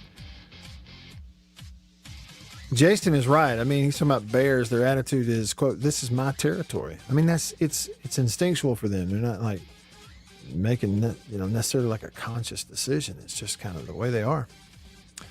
Let's see what we have over here. Lynn. How about them Diamond Dogs? That's it. 3 from Auburn. And I was going to look this up. We'll do it. We'll have time to do it. I guess is what I was going to say. We will look at some stats. Now, the Southeastern Conference stats are all updated. We have those, but I was going to take a peek and just see how hot Tanner Allen has been here lately. I was still waiting earlier today for hailstate.com to update because they have turned it on. State is starting to get its legs underneath it a little bit offensively, hitting the ball around the park a little bit more. Now, they face Kentucky pitching and then Auburn pitching, which frankly, let's admit, is a little different than facing Arkansas pitching or LSU pitching. Any of those I just mentioned is a lot different than what they are about to face the next 2 weeks. So we can talk about State being improved offensively, and it is a good thing if it is true, because what they're about to face on the mound, particularly the first 2 starters, Friday, Saturday guys for Ole Miss in Hoagland and Nikhazy, are 2 of the best starting pitchers you'll face all year. And then the next week against Vanderbilt, the 2 best starting pitchers you will face all year, back-to-back in Rocker and Leiter for Vanderbilt. And that's what State has the next 2 weeks, Ole Miss and then Vanderbilt. So particularly with that Vandy series looming out there, even though State's sitting there right now with 8 wins, same as Ole Miss, and have Ole Miss coming in to start. Boy, it's a very important series this weekend, aside from just rivalry stuff, because, you go to Vanderbilt in Nashville the following week. I know Georgia just went there and won. It's not out of the realm of possibility, but you go in there with the idea of, let's just be competitive on every pitch and hope that we come out of the weekend with 1 win. Any more than that, it's going to seem like gravy. Unnamed texter. Why is it so hard to throw a strike? Said, I think the Sharks had 17 walks and 2 hit batters. Talking about Ole Miss.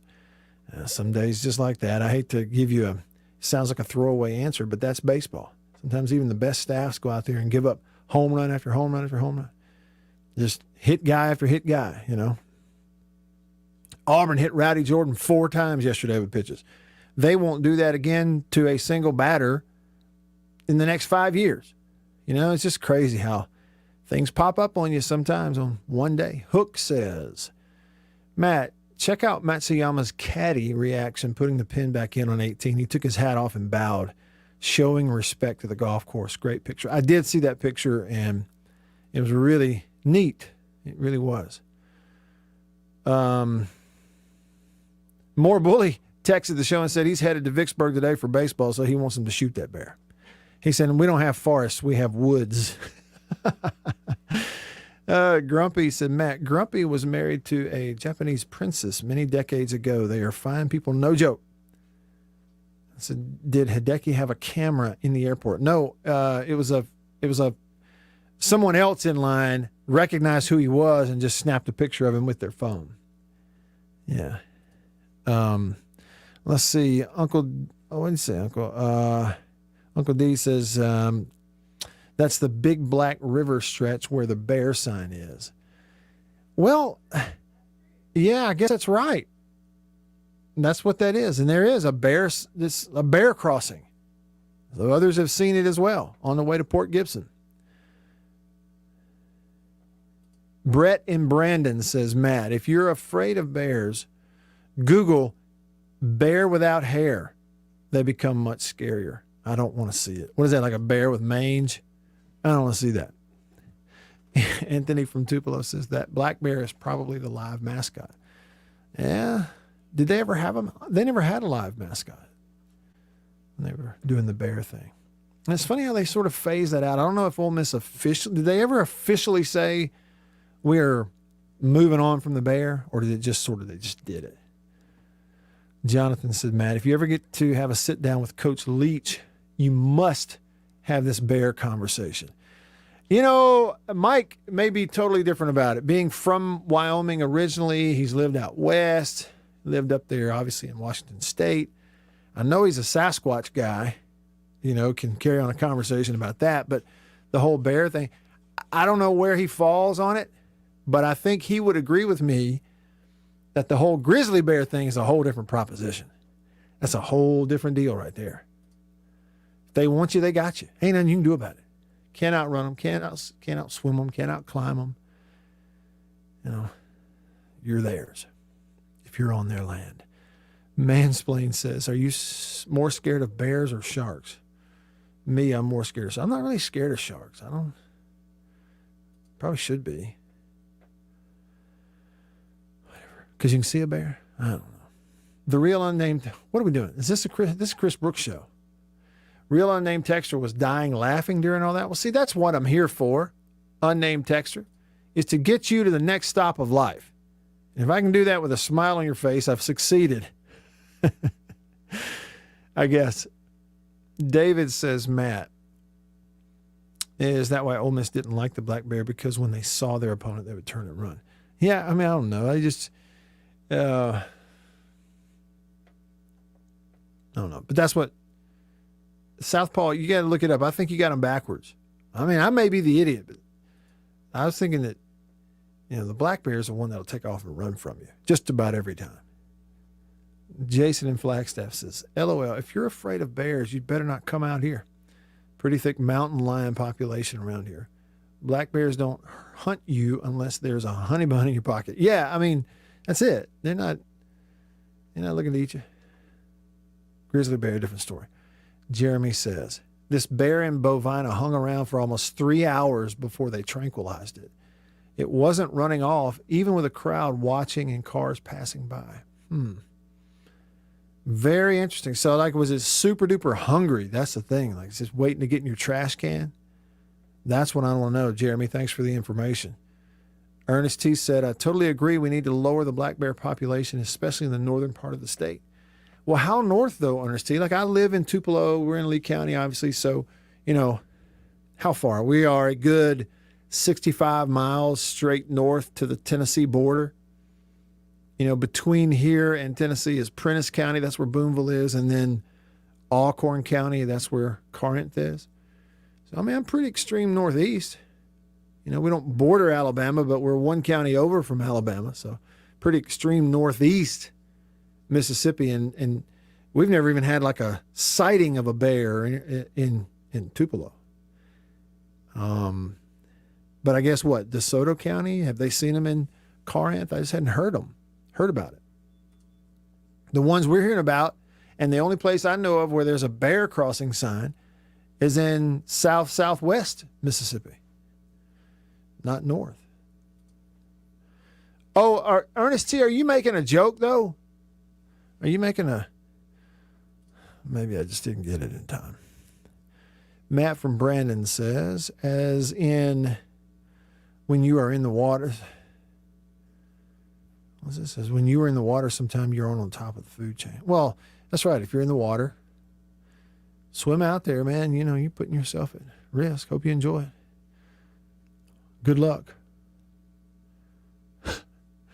Boomer Sooner said, hey, Matt, if they relocate the bear to the woods, I hope they put a camera on it so we can see an actual proof of the age-old question of whether a bear in the woods. Let's see. More Bully is going to weigh in on this subject on the Davini Equipment phone line. More Bully, what's going on? Oh, God, that caught me off guard. Sorry, man. Ooh. Yeah, well. Man, what's going on, man? I honestly have no idea. Yeah, I feel you. Because I got out of the truck for a minute. Next thing you know, they're still talking about it. Well, look. That's fine, too. That's the way it goes around here. It's like, let Annabeth come in here for 5 minutes. And lo and behold, she's the one who sparks a topic that we talk about for an hour and 45 minutes. You know, that's the way it goes. That's it. Hey, well, I wanted to give you some tips, man. I heard you were scared of bears. Yeah. But you know it's possible to survive a bear attack, right? You being serious, Al? What you do? What are you supposed to do? Play dead? No, man. You just outrun the person you're with. Oh, that's it. Right. You don't have to. You don't have to outrun the bear. Just outrun the other guy. Yeah. Yeah, that's all. Wish him That's all luck. you have to do. And look, I didn't know that about black bears, that they're not scared. I mean, that they're scared of humans. So, you know what I think you should do, because you talked pretty confident about that. Why don't you call one up and pet it, man? Yeah. How about this? I may get the opportunity, because listen to this. Jason on the Facebook live stream says that they tranquilized a black bear around Meridian. They put a tracker on it, and it went all the way to Tennessee and back multiple times. I heard that. Yep, I heard that. Well, I went hunting about 3 years ago with my son. I guess he was 14 at the time. No, he was 16 at the time. And it was with a friend, and he said, man, you know we got bears up here. And my son had never been so scared before in his life, and he didn't even want to go back to that camp. And his buddy, who he goes to school with, and we go to church with him, he came to church one Sunday. He said, well, man, guess what? I was up in my stand, and the bear was trying to shake me out of it. No, come on. That's what he said. And he's not going back ever. I've offered him 3 times to go back. He won't do it. So he's like you, buddy. Well, look, have a good day. It's a great day for baseball. It sure is. It is gorgeous. Y'all be careful. More bully. Thank you for the call. Trying to shake me out of my hunting stand, I'd have me a bearskin rug real quick. What do they say? I'm not saying, I'm just saying. Y'all stick around.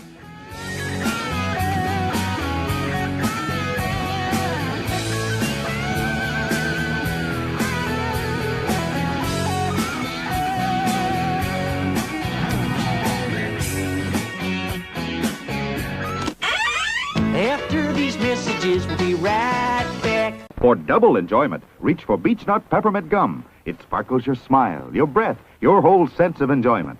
Beechnut Peppermint in the familiar yellow pack. Jeans do come true. Blue Delta Jeans makes the best fitting, most comfortable jeans in the world. Let's dive in and see what we have here. Do what I did. Visit BlueDeltaJeans.com. Find your fit. Just for my listeners, enter discount code Matt Wyatt. Just answer the questions. BlueDeltaJeans.com. Answer the questions. Use this code. Use the code. You're going to get a discount. They are the most comfortable jeans I've ever worn.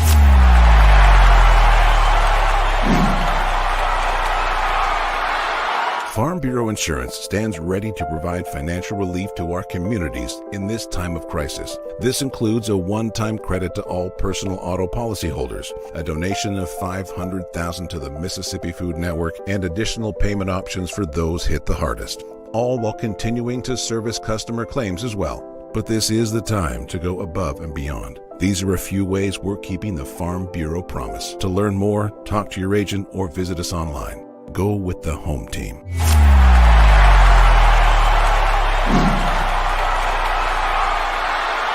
Hey, y'all, let me tell you a little bit about C Spire.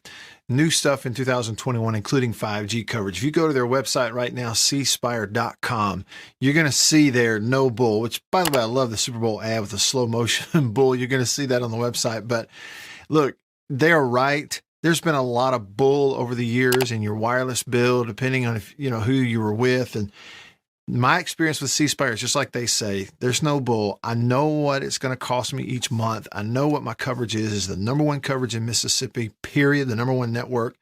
And they've got 5G phones that are 5G ready. Now, I have the new iPhone 12 Pro Max, got it at C Spire, went and did curbside at my local C Spire location and did the exchange where I traded in my old one, got the new one, and it's 5G capable. And we've got 5G coverage in parts of Mississippi, and it's just growing by the day. So you really ought to check that out, okay? And in terms of the new phones, you got deals going on those as well. Find those out at cspire.com. C Spire, customer inspired. After these messages, we'll be right back. Every farmer understands their farm can't thrive without some good partners like sun, soil, and rain. And farmers in North Mississippi also rely on another important partner, Mississippi Land Bank, because land and farm financing are Mississippi Land Bank's primary focus. We've grown alongside these farmers' crops for more than 100 years. We understand what a farmer needs, and we know the lay of the land in North Mississippi, and that's where I stand. A lot of people in the equipment world, things kind of go in trends, I guess, if you want to say it. So kind of the first big thing that we look at when we start evaluating our business is going to be our turf equipment. That's kind of the first big push, because once everything, the water dries up and the grass starts growing, this is what everybody's looking to get. We carry the new Wright stand-up mower. Doesn't look like much, but this thing is, and it costs just as much as zero turn. Not a cheap unit at all. I mean, if you go out there and look at that zero turn, this thing right here, I mean, it's got all your components from your big pumps to your commercial engine to your large steel deck. And these guys were the first ones to make the standard mower. Better buy Bird's Eye. Better buy Bird's Eye. Yes, always look for this Bird's Eye Bird, your guarantee of top quality frozen food. And your big Bird's Eye buy this week is Bird's Eye Orange Juice. Easy, you can serve it in a minute. Thrifty, it will save you money. Orchard fresh and delicious. Better buy Bird's Eye. Better buy Bird's Eye. Now, if you know your oats and want to feel your oats and taste how good an oat cereal can be, well, you'll go for Cheerios. Great way to start the day with really great eating. That's Cheerios, one of the few foods made from oats. The tasty cereal grain everyone should have at breakfast. Crisp and golden as only a toasted oat cereal can be. And nourishing? Why, a Cheerios breakfast gives you the power protein that grown-ups need to help stay in trim and youngsters need to grow on. Toasted oat goodness, toasted oat flavor, a delicious power breakfast. That's Cheerios.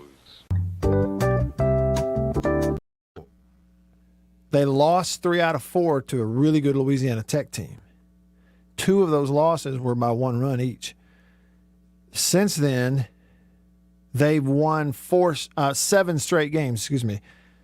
They swept UTSA in 3 games, blew them out in the last. Well, it was just a blowout weekend. Beat them 9-1, 13-9, 11-5. The last game got canceled because of weather. And then this past weekend, they sweep UAB, so they're on a 7-game win streak. And Southern Miss kind of gets a chance to redeem themselves. They get South Alabama in the midweek and then go back to Louisiana Tech for a 4-game series this weekend. Play once Friday, 2 on Saturday, and then another on Sunday. So we'll kind of see where they are coming out of Ruston this weekend, but they got to certainly have an opportunity in front of them. Standings. Did I give you the rankings? Yeah. We took a look at the top 25. What I wanted to look at was, real quick, RPI, because as interesting as the top 25 rankings can be, you have 3 or 4 or 5, however how many it is, different services putting rankings out there for baseball. We'll look at RPI because I think it's a little bit more meaningful, certainly as we're getting closer to them picking host sites earlier than normal. All right, so we'll get into that later. First up, though, Jason from Flagstaff is with me, hanging on the Davini Equipment phone line. What's up, Jason? Nothing much. I got to correct you a little bit about the black bears around Tupelo. Okay. I cannot remember what year it was, but it was after I was in the Army. I had come home for something or other. Okay. And they had found one right where the Natchez Trace, just south of Tupelo, where it goes into the Tom Bigby National Forest there. They had found one there. Really? And I think the news station that you either worked for or were about to work for covered it. How about that? I may have been there and asleep that day or something. But, well, it would make sense, though, if what they said was true, if they tranquilized one in Meridian, tagged it, put a tracker on it, GPS deal, and found out that he's going back and forth from Meridian to the state of Tennessee several times. Yeah. Then there was one, and this was not very long ago. This was right before I left Mississippi. That they had one. They were tracking it coming through Florence, Alabama, up along Highway 72. Yeah. I think the last I heard it was right on the state line, but I don't remember anything after that. So, well, they're there. We got them. We got them, don't we? Yeah, it's not a lot though. It's not enough to go out and start machine gunning them like we do deer. Sure. Anything like that. Or wild hogs or something. We got to get rid of them. All right. Oh God, yeah. All right. Well, thank y'all. Yeah, appreciate you, Jason. I guess I didn't remember that. So they have been spotted here in Tupelo. How about that? Wouldn't put it past them. I sure wouldn't. Now you're afraid. Now I'm going to put in security lights, motion sensors, and everything. No, not quite. All right, what about the RPI stuff? Let me pull that up for you. Here it is. Ratings Percentage Index. That's what we call it. So Arkansas is number 1. This is according to D1 Baseball also. Arkansas is number 1 in the RPI. A school who is 14-0 overall, named Fairfield, is number 2. Now, it's an outlier there because they played a grand total of 14 games, and I'll take that back. 8 of their games have been against RPI teams 26 through 50. I don't know anything about Fairfield, but at 14-0 sitting here right now, they're number 2 in the RPI, but they're not hosting. Let's move on. Number 3 is Arizona. Number 4 is Oregon. 5 is Tennessee. 6, East Carolina. 7, Louisiana Tech. How about that? I'll tell you this. I mean, La Tech, again, very good. They've got a win over Arkansas. I think that was in Ruston. I'm pretty sure it is. They have a win over Ole Miss. That also in Ruston. And they're 24-7 overall. And they are 14-5 in their conference in Conference USA. Okay, so you go Louisiana Tech, Lane Burroughs. They're in the top 10 in the RPI right now. They're going to host in Ruston. They have a chance. Depending on how the NCAA is going to parse this thing out. But La Tech against teams that are in the top 25 in the RPI, La Tech is 5-4 against those. TCU is number 8, Vanderbilt number 9, and Mississippi State number 10. Those are your top 10 in terms of the RPI, and I'm looking at those after the most recent results from yesterday. I think I may have given you an incorrect record on the Louisiana Tech thing. I said that they were 14-5 in their conference. That's wrong. They are 14-5 in non-conference. Okay? Sorry.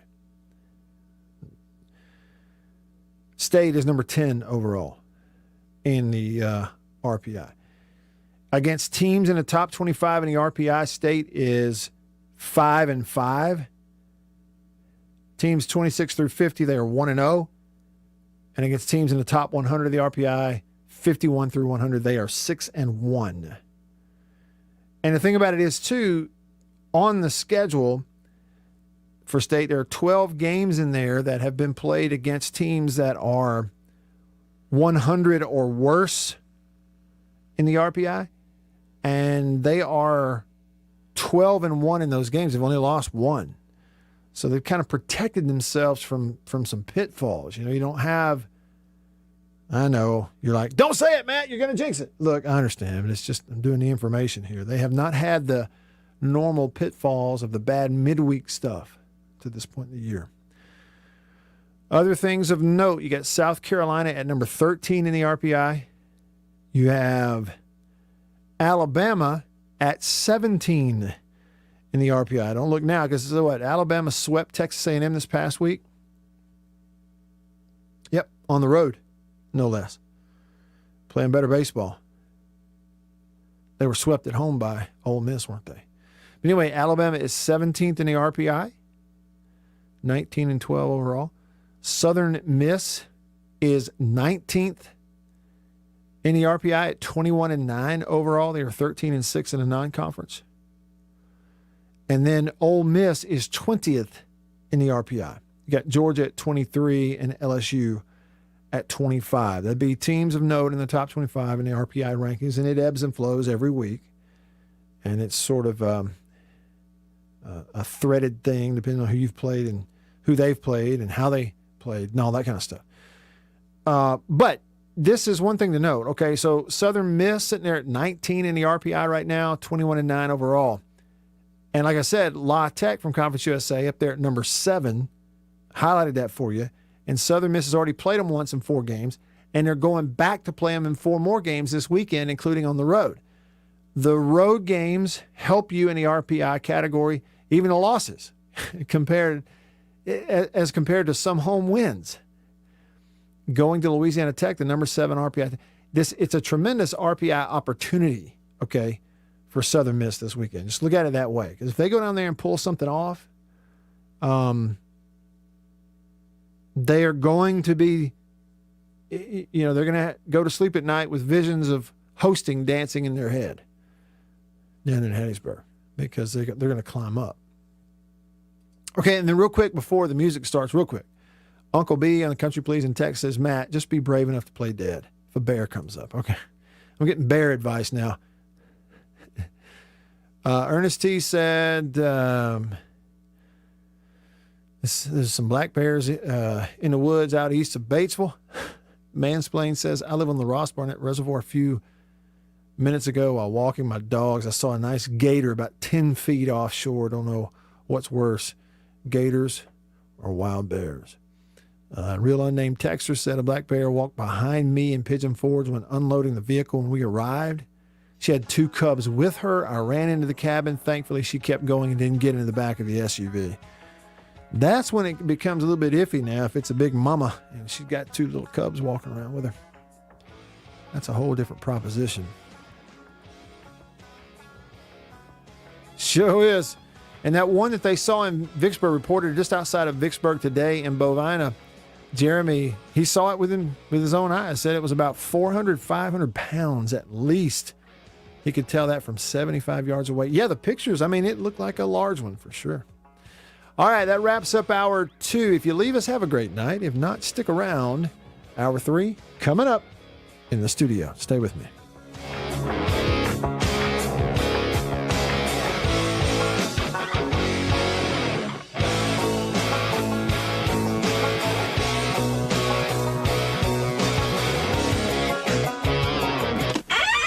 After these messages, we'll be right back.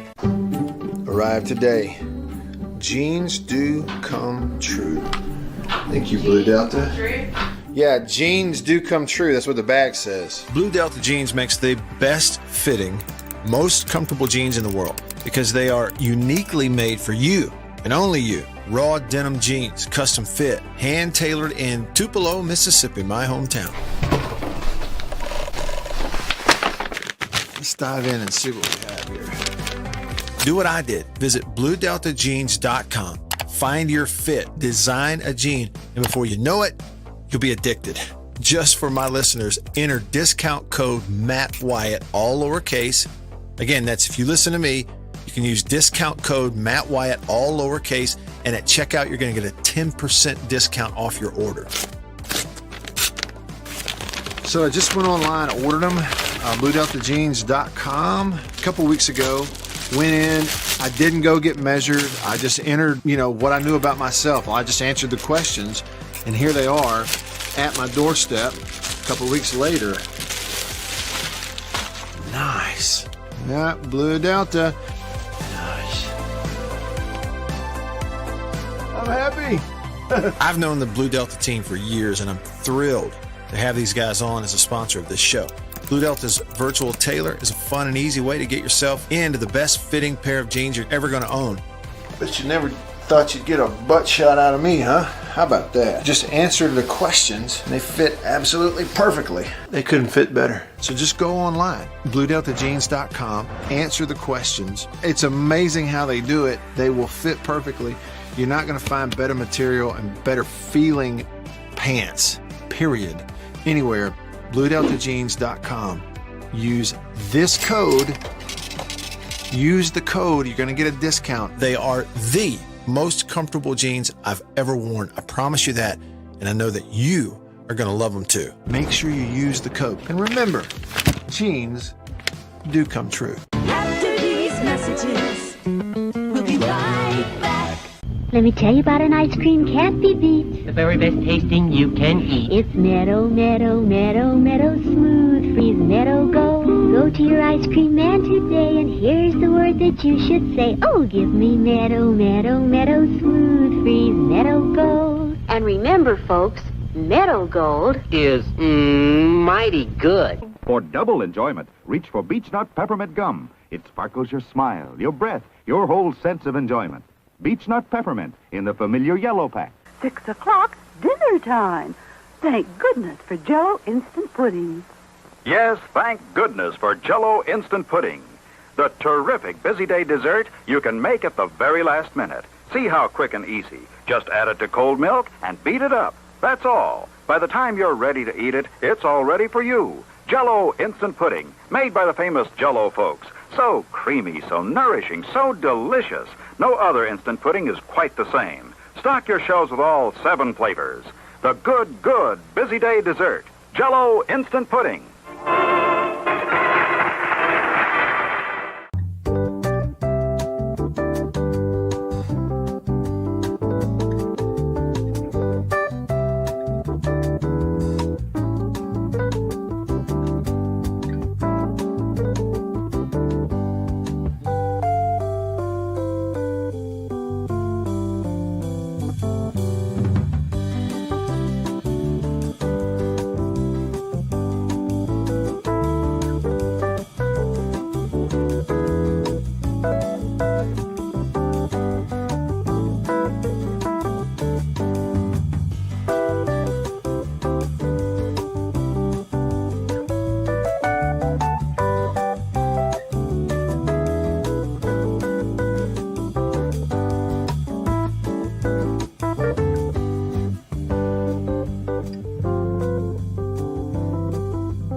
Vitamin C and collagen. What happens when health insurance goes further? When we combine access and attention with community and compassion? When data helps 2 million at-risk senior citizens get COVID-19 vaccines? Everything changes. At America's Health Insurance Plans, we're bringing health insurance providers together, delivering care and coverage for better health and lower costs. Why? Because care changes everything. Learn more at carechangeseverything.org. This is WRKS Pickens Jackson. Live in the studio. Live and local. This is the Matt Wyatt Show. Talking about sports from around the world and right here at home. Streaming to you at the Zone 1059.com and on your radio on ESPN 105.9. The Zone. All right, here we go. Hour 3 of the show, off and running. Hour 3 every day presented by Overstreet Properties in Starkville, Stark Vegas, Starkville. However you want to say it. That's where you want to go for anything residential in the Starkville area, like if you're moving to Starkville, or maybe you just go in for ball games, need a condo to stay in for the weekend or for several weekends throughout the year, it's kind of your place set up for you there when you come into town. Maybe leasing an apartment or even investment property. Anything residential in Starkville, go to Overstreet Properties.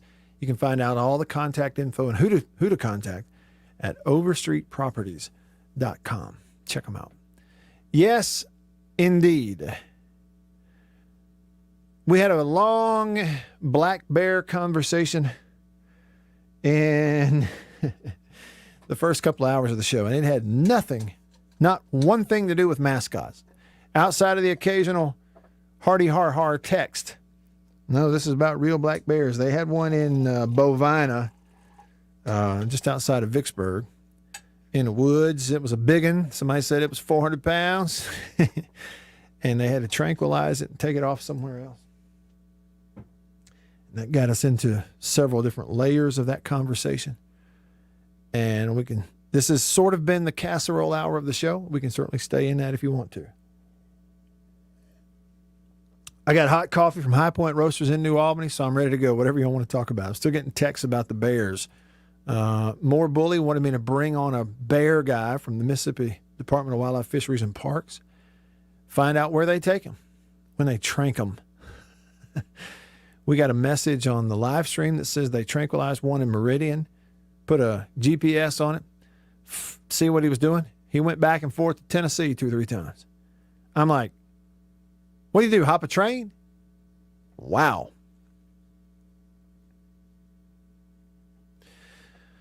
Baseball. Whoa on the live stream said, will the dude be open at max capacity for this weekend's big series? Well, whoa, it has not been open to this point in the year to maximum capacity. Now, the numbers have crept up there, and they've had really good crowds, just not full ones yet because they hadn't been reported that way. And here we, as we talk Monday afternoon, I've yet to hear anything official that says we're wide open, so I don't know. I'll put it this way. It'll be full. Full enough. It's going to be loud, raucous. They'll be crammed in there. Will there be 15,000? Nah, probably not. Hadn't got to the point of being that big a deal yet. I don't know. I don't think, but you never know. Maybe they put them in there. Anthony from Tupelo on the Country Pleasin' text line, 885-ESPN. Country Pleasin' sausage. I ate cheese grits and Country Pleasin' jalapeno and cheddar last night for supper, and I'm proud of it. Anthony from Tupelo said, I used to live beside Trace State Park on Highway 6, where the 4-lane is now. We've seen black bears out there occasionally in the late 80s to mid-90s, really. So out there where the lake is and right close to Pontotoc Country Club, Anthony, is that what you're talking about? How about that? They're everywhere. I had no idea. Jason in Flagstaff said that back when his pawpaw was running the Tishomingo State Park, early 80s and 90s, he said they saw quite a few black bears along Bear Creek and on the Trace.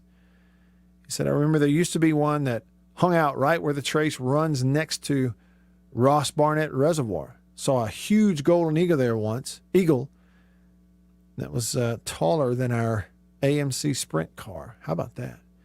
You know what? Annabeth and I saw a bald eagle soaring over the 4-lane on Highway 82 right about, where was this?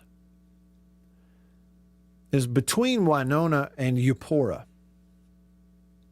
Wasn't quite to Eupora yet. Yeah, bald eagle. Saw that a couple weeks ago.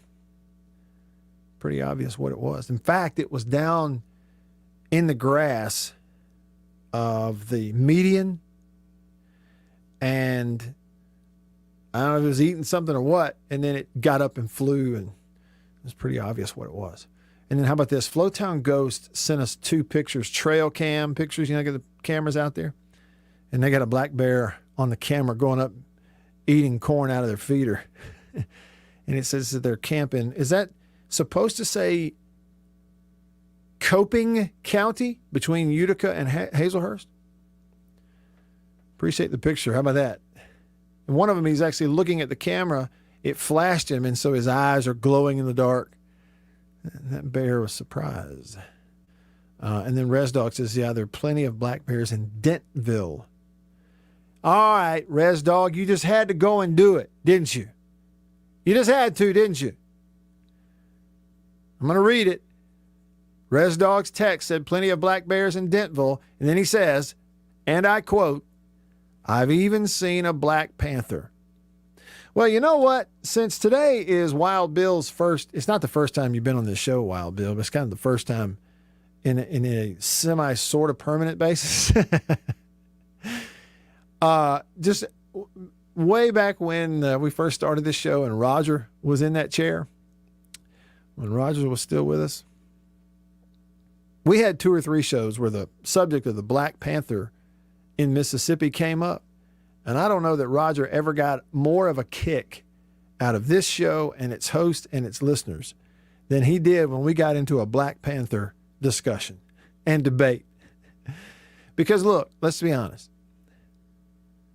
The Black Panther subject in the state of Mississippi, that's our Sasquatch. That's our Bigfoot. The Black Panther. That's what it is. Because nobody has any proof at all.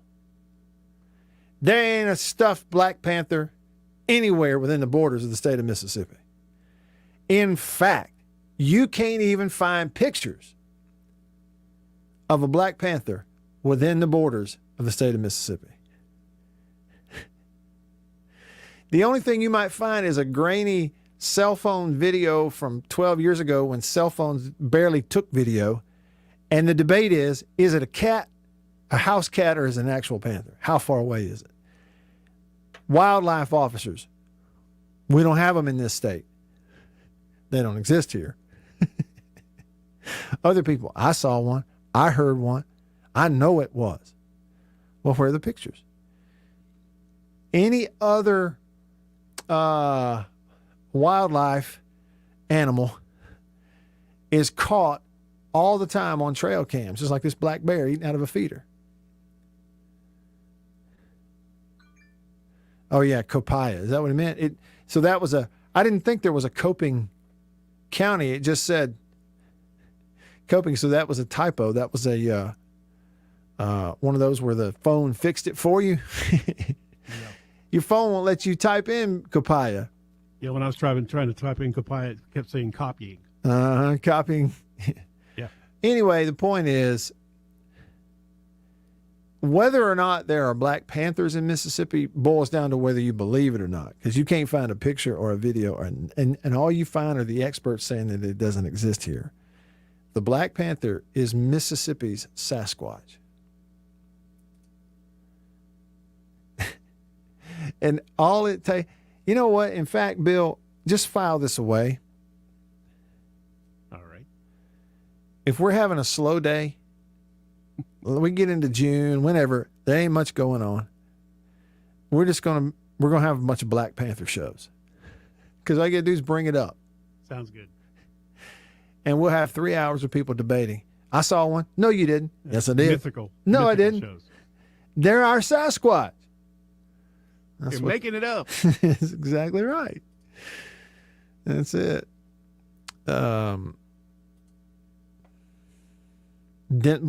Okay. All right.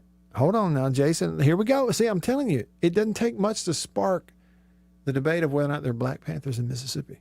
Jason in Flagstaff says also, isn't it amazing how every now and then these bear and alligator sightings occasionally manifest themselves into documented expert reports of those things, but not a single one for Black Panthers, despite everyone claiming to see one, especially since everyone has a camera now. He says, LOL, no Black Panthers in Mississippi because there are no Panthers in Mississippi. Yeah. We're going to have to import one or two. Yeah. Guess we need two. Text of the, how much trouble would we be in? Quite a bit. Mm-hmm.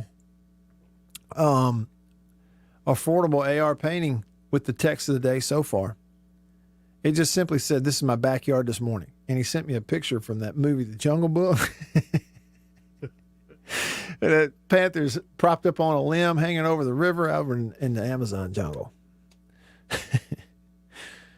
Okay, and yes, if you want to take it one step further, y'all can look this one up. This is like from January. I think January of this year. May have been February, but I think it was back in January. Go look it up, Google it.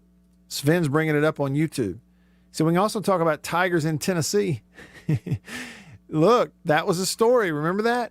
Somebody with a sure enough sighting of an actual Bengal tiger walking around Knoxville, Tennessee. Big deal. It was a big deal. People looking for it, experts out here in the woods looking for it, flying helicopters, everything else. Guess what they found? Nothing. They never found a tiger. And after about a week, people just stopped talking about it. Well, here's my thing. Where is the person who called it in? What are they doing right now? Because I promise you this, if they're in the same place they were in Knoxville, then it was a lie. They don't really believe there's a tiger running around. All right. Dan the Man is on the Davini Equipment phone line. Davini Equipment in Madison and in Jackson. Dan, how you doing? What's up? I'm good. Hey, we ain't got no black panthers in Mississippi, man. Do you know that? All we got in Mississippi, you hear me? We ain't got no panthers in Mississippi. All we got is cougars. I got a couple of down the street from me. What kind is that? I said, we ain't got no panthers. We always got cougars, man. Yeah. What I'm calling about is Mississippi State upcoming series of Ole Miss. How are we looking, brother? Dan, you said you got a couple of them that live down the street from you? Yeah, a couple of cougars live down the street from me. Attaboy. Attaboy. Yes. I think that you're probably not the only one who's got a couple of them living down the street. Probably not. Hey, look, I'm a big State fan. How are we looking for our series coming up against Ole Miss? It's this is a real deal series right here. There's no way you can predict it and call it going into it. Now, anybody can make their picks, and generally it's going to kind of go down one line. If you're a State fan, you can pick State. Ole Miss fan, going to pick Ole Miss. Yeah. They are different teams. When they play each other. Well, what I'm saying is Ole Miss they are very consistent. They are very good at the plate. Even without Elko, they are still just smashing the ball. Everybody in their lineup can hit. They've got, Graham and they've got a little bit of everything. He gives them power. Chatinier is going to be on base constantly. Chatinier, however you pronounce it. Right. But I just think if they, man, I don't know. Yeah. If they limit their walks and they pitch is consistent, Mississippi State's going to be up for it's going to be anybody's game. But if they can pitch well, we got a good pitching, we got plenty of good pitching. But if we can be consistent and hit and play good defense, it's going to be depending on who has the last rally. Look, State's starting pitching. When you look at, for instance, McLeod on Friday night, teams have been able to put the bat on the ball on him some. He's given up some home runs. I think he's given up 6 home runs in SEC play. Right. But if he goes out and kind of has a good night and that breaking ball is working, he can shut him down. Hoagland, who will throw the first game for them, is a former first-round pick, and he's now throwing like a first-round pick. He's really, really good. And then they back that up with Nikhazy, the lefty, in game 2. Outside of those two guys, teams have really been able to hit the baseball against them. It's just they kind of make their hay when those two guys are on the mound. So there's this pitching matchup part of it. It's, in Starkville, can State get the bat on the ball against Hoagland? Can they hit Nikhazy? State's been pretty good against lefties this year. The thing is, State has a big advantage once you get into their bullpen. Once they start going to their guys and getting guys like Sims and Smith and these guys in a game, they've got an advantage. They got some horses, man. I'm telling you. If they get a good lead and everybody's in the bullpen, we got 11 good pitchers that we can call on any time, and if everybody's pitching, I mean, if they're shutting them down, State's got a good chance to win.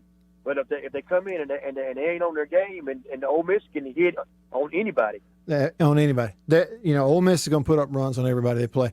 So I think, the pressure is on State's lineup, I think, because, Ole Miss, if State doesn't hit the ball, if State doesn't have really good, a good 18 innings at the plate on Friday and Saturday, Ole Miss going to get blowed out. Yes. So whatever they found and the confidence they found at the plate, Tanner Allen's really gotten hot. Rowdy Jordan's really gotten hot. Average up over 300. Rowdy's got. He wasn't as consistent as he has been, but he lately he's getting better. So if they keep them playing well, then they got a good chance. But if they ain't gonna score runs, then I don't care how good a pitcher win. If we can't score runs, we ain't gonna win. Yeah, as good as the pitching staff is at State, it's hard to imagine they're gonna win a series against Ole Miss by winning a couple of 4-2 ball games. That's probably it ain't gonna be no 4-2 ball game. No, it's gonna be a 12-11 or 13-9. It's gonna depend on who's up for it. That's it. Hey, appreciate thank you for your day, brother. Yeah, thanks for the call. Appreciate it. He says there's no Panthers, but I got 2 Cougars live down the street from me. I like that one. People are funny, man. They are funny. Squez says, turns out it was just Ed Orgeron walking around Knoxville. Was that him? How about him Tigers? Anthony from Tupelo says, yep. Okay, so he lived about a tee shot from the number 1 green at the Pontotoc Country Club. Well, I know right where it is, Anthony. Yeah, right there where the old Highway 6 runs into that 4-lane. Of course, they've got the bypass finished now all the way back over to Tupelo.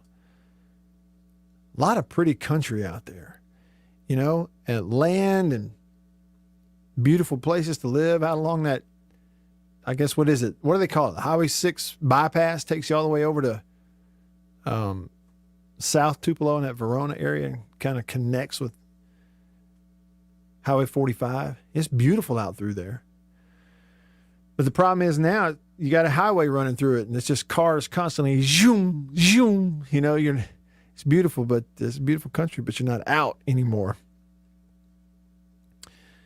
Yeah, looking at that series this weekend, there's a million different ways you could begin to, match them up. You could look at common opponents. Arkansas went to Oxford and lost 1 game, won 2. They went to Starkville and won 3. You could look at that. Both teams swept Auburn. What's amazing is the Ole Miss versus Auburn series in Oxford just mirrors the State at Auburn series so much. I mean, it's amazing how it does. Ole Miss in game 1 against Auburn won a 1-run game.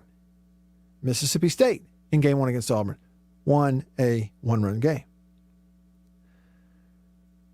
Game 2 for Ole Miss against Auburn, it was higher scoring. It scored 6 runs. Beat them 65. Game 2 for Mississippi State against Auburn, it was higher scoring. It scored 7 runs. And then to complete the sweep of Auburn, Ole Miss beat them 19-11. Mississippi State beat them 19-10. So it's just, you can look at some things and see some similarities. And I would also argue that the way State is playing right now at this moment, the way they have played on this stretch of 7 straight wins right now, if they play Arkansas right now, home or away, they probably don't get swept because they're hitting a baseball. They're just, they're settling in. They got some guys putting the bat on the ball more often. So they probably don't get swept, but you don't know. So the way I look at it is, Ole Miss throughout their lineup for most of the year has had the better team at the plate. That gap is starting to close a little bit. And statistics aren't everything, but they can sometimes give you a little bit of a clue. And so that offensive gap between the Ole Miss team and the State team is starting to kind of collapse a little bit. The state's really starting to hit the baseball, and it's helped by who they played, like we talked about earlier. The pitching that State's about to see for the next 2 weeks, Ole Miss and Vandy, it's a lot tougher than what they just saw the last 2 weeks, Kentucky and Auburn. And that's something nobody really argues, you know. State's getting on up there a little bit better offensively. They still pitch it really well. The top two pitching teams in the SEC all year long have been Vanderbilt and Mississippi State. And they're still, 1 and 2. But if you look at some key offensive categories, in terms of team batting average, Ole Miss is second in the SEC. They lead the SEC in runs scored. They lead the SEC in hits. They lead the SEC in RBIs. So there's lots of matchups within the matchup, and I just think the biggest one is State's starting pitching versus that Ole Miss lineup. No one knows best two pitchers on Ole Miss team starting the games on Friday, Saturday, and you're just trying to get their pitch counts up so you can get into their bullpen. It's going to be really fun to see how it plays out this weekend. I think a lot of people will be there also. Hour 3, rolling along. Stick around.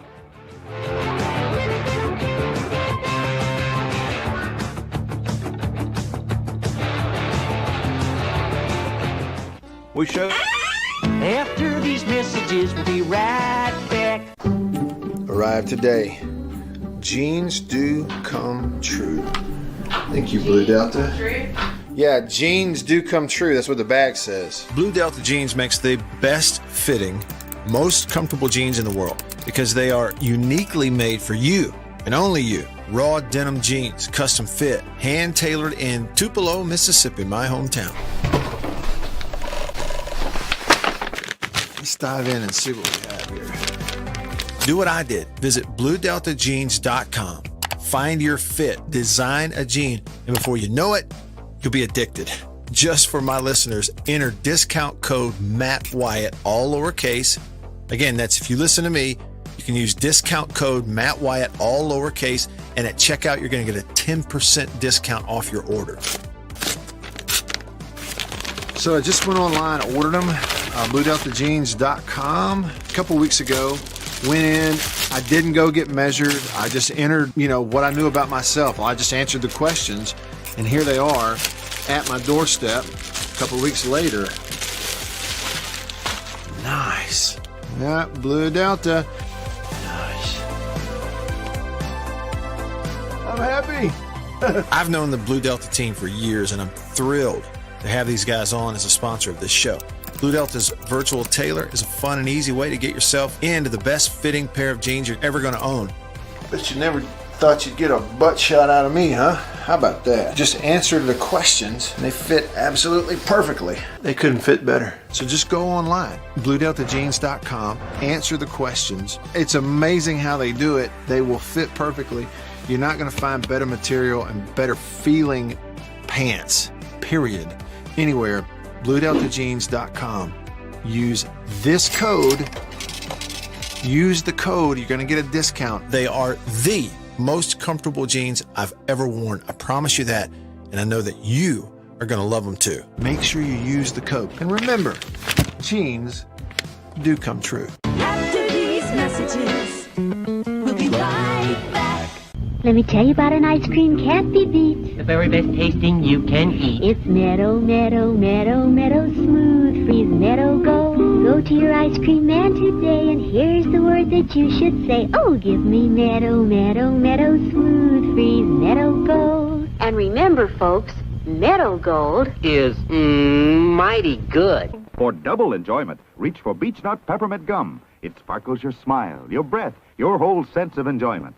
Beech-Nut Peppermint in the familiar yellow pack. 6 o'clock, dinner time. Thank goodness for Jell-O Instant Pudding. Yes, thank goodness for Jell-O Instant Pudding.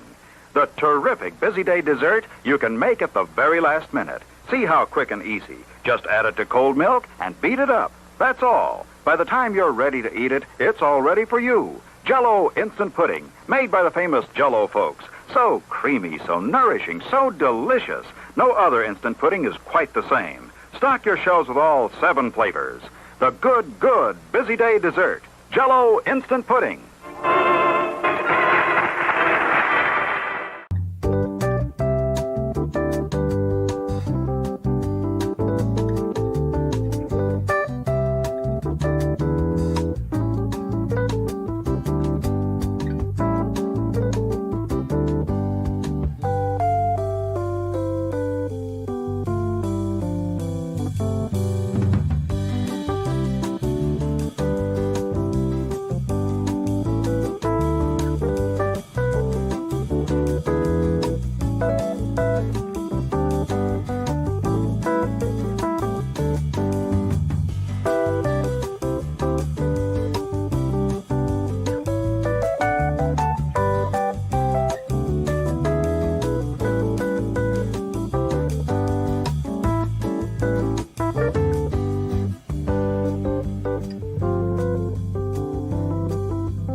Enjoy life and have more pleasure. I'm Tammy Rose, and I'm here to enhance your romance.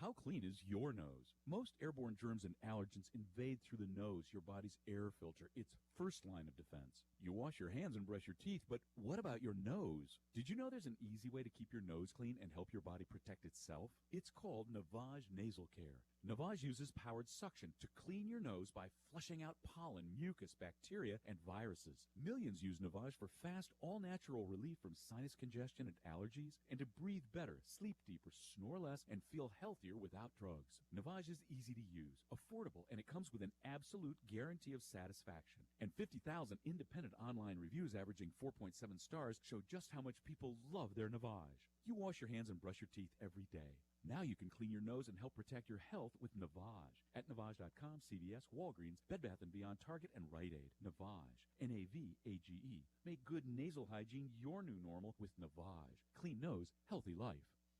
You can let him tell you the winning score of the game. Or he can give you a little life advice. And that's the kind of thing that could warp you for life. You're right. It's the Afternoon Drive with Jake Wimberly. Weekdays 3 to 6 p.m. Online at thezone1059.com and on your radio at ESPN 1059. The Zone. Are you ready? Brace yourself. Now back to the Matt Wyatt Show. All right, back with you. Farm Bureau Studio, Farm Bureau Insurance. Go with the home team. Hour 3. Thanks for tuning in here. Hour 3 of the show presented by Overstreet Properties in Starkville.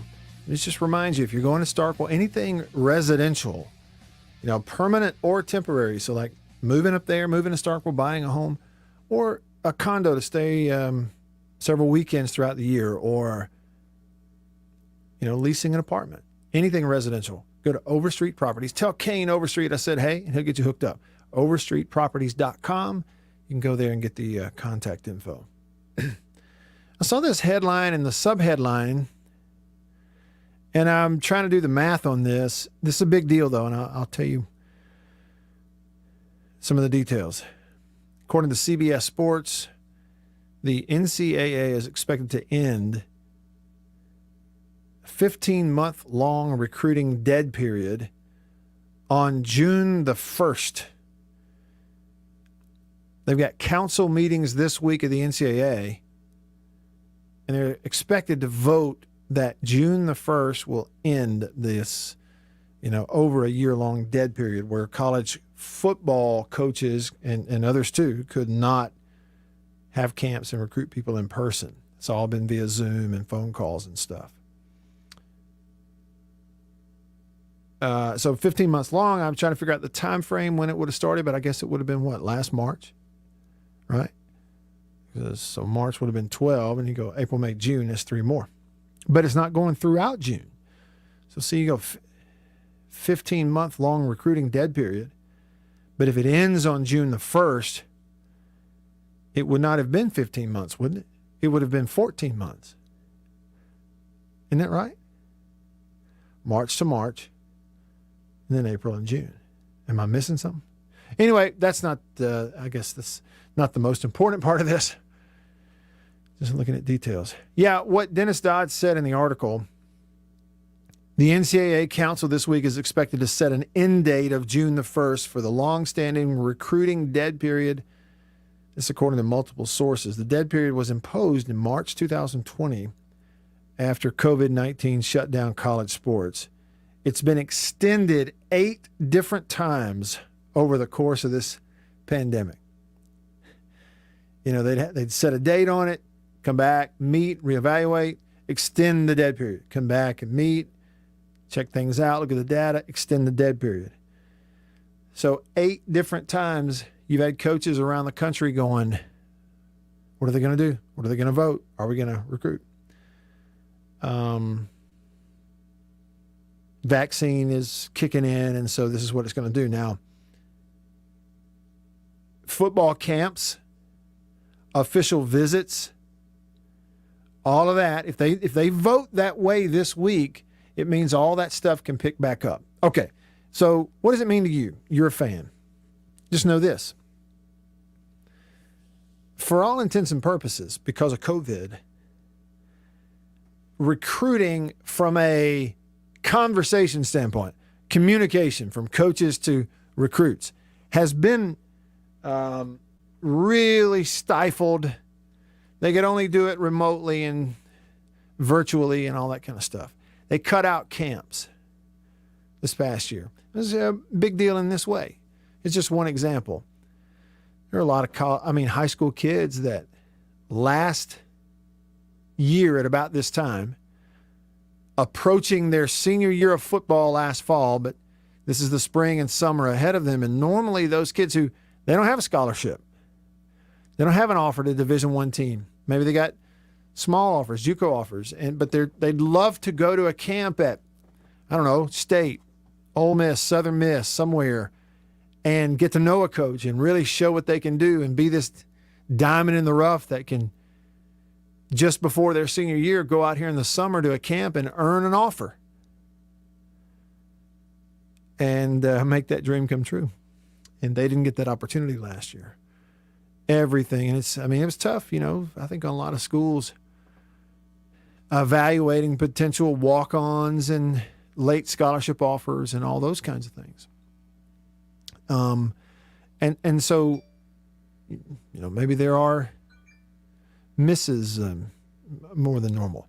The point is, this year, a lot of coaches were worried about this, that they were going to have to go through it again. And they're feeling good about it. I was at Mississippi State's scrimmage in Starkville on Saturday. And prior to the practice kind of getting going, had a chance to talk some with Jay Hobson, who is on the Mississippi State staff now off field and doing a couple different things, defensive analyst, but also doing some, high school relations, JUCO relations. And I was just talking with him, and a big thing for them, he just said it's nationwide. Coaches really antsy, ready for them to vote this week so that they can move forward with planning camps and official visits and get back to the normal process of meeting face-to-face with players and their families and working them out. So this is a big deal, this vote. That's what I'm telling you. Your coaches and coaching staffs are going to feel much more like they're doing their job and earning their checks now that they can actually start to recruit like normal.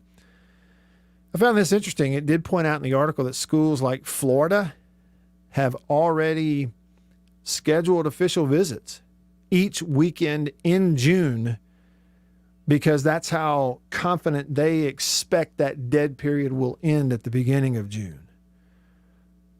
He had a quote here from Dan Mullen, quote, "As soon as it expires, there will be pandemonium. It'll be waves upon waves upon waves upon waves of kids coming to visit." Again, what does it mean to you?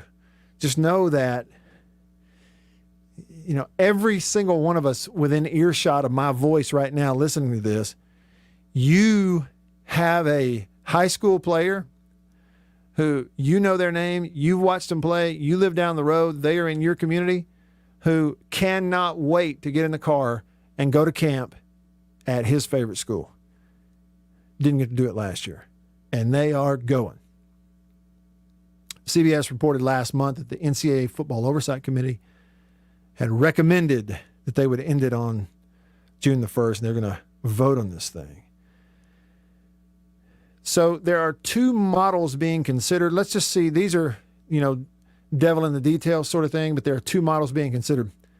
One would just pick up where a normal recruiting calendar would be in every sport on June the 1st. In other words, you know, not dead period, but you're in a period of time where you got this many camps you can host, you can have this many kids on campus, just pick it up right there. But then there's another model that's a hybrid model they are proposing they're going to vote on that would sort of phase it in, like beginning with a modified quiet period and then ramp up to maybe late June. We start running kids on campus and all these camps and stuff. The sense out there is they're going to vote on that first one and just open it wide open. It'll be what Dan Mullen said, beginning like that first full weekend in June. It's like, whoosh, here they are. So we'll see if that comes to fruition. And we'll see what's on the Country Pleasing text line and wrap things up with you here next in the Bureau. Stick around.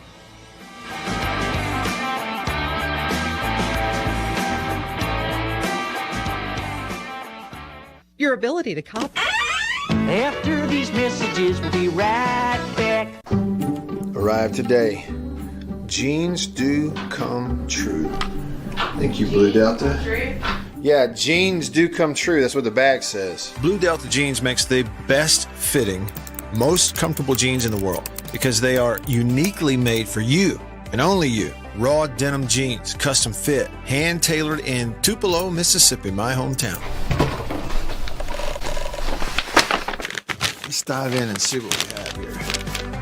Do what I did. Visit BlueDeltaJeans.com. Find your fit, design a jean, and before you know it, you'll be addicted. Just for my listeners, enter discount code Matt Wyatt, all lowercase. Again, that's if you listen to me, you can use discount code Matt Wyatt, all lowercase, and at checkout, you're going to get a 10% discount off your order. So I just went online, ordered them, BlueDeltaJeans.com a couple weeks ago. Went in, I didn't go get measured. I just entered, what I knew about myself. I just answered the questions, and here they are at my doorstep a couple weeks later. Nice. Yeah, Blue Delta. Nice. I'm happy. I've known the Blue Delta team for years, and I'm thrilled to have these guys on as a sponsor of this show. Blue Delta's virtual tailor is a fun and easy way to get yourself into the best fitting pair of jeans you're ever going to own. Bet you never thought you'd get a butt shot out of me, huh? How about that? Just answer the questions and they fit absolutely perfectly. They couldn't fit better. So just go online, BlueDeltaJeans.com, answer the questions. It's amazing how they do it. They will fit perfectly. You're not going to find better material and better feeling pants, period, anywhere. BlueDeltaJeans.com. Use this code. Use the code. You're going to get a discount. They are the most comfortable jeans I've ever worn. I promise you that. And I know that you are going to love them too. Make sure you use the code. And remember, jeans do come true. After these messages, we'll be right back. Let me tell you about an ice cream can't be beat. The very best tasting you can eat. It's Meadow, Meadow, Meadow, Meadow Smooth Freeze Meadow Gold. Go to your ice cream man today, and here's the word that you should say. Oh, give me Meadow, Meadow, Meadow Smooth Freeze Meadow Gold. And remember, folks, Meadow Gold is mighty good. For double enjoyment, reach for Beech Nut Peppermint Gum. It sparkles your smile, your breath, your whole sense of enjoyment. Beech Nut Peppermint in the familiar yellow pack. 6 o'clock, dinner time. Thank goodness for Jell-O Instant Pudding. Yes, thank goodness for Jell-O Instant Pudding. The terrific busy day dessert you can make the very last minute. See how quick and easy. Just add it to cold milk and beat it up. That's all. By the time you're ready to eat it, it's all ready for you. Jell-O Instant Pudding, made by the famous Jell-O folks. So creamy, so nourishing, so delicious. No other instant pudding is quite the same. Stock your shelves with all 7 flavors. The good, busy day dessert. Jell-O Instant Pudding.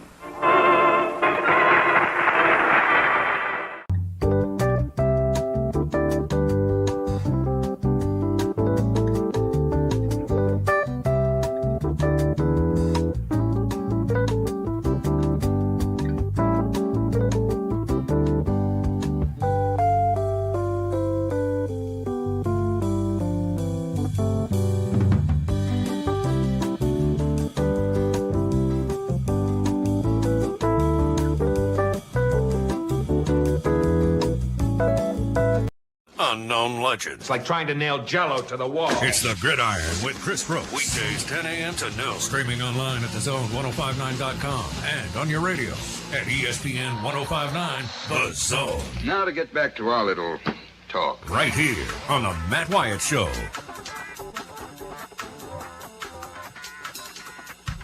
Hideki Matsuyama, your Masters champion, the first Japanese player to win a major.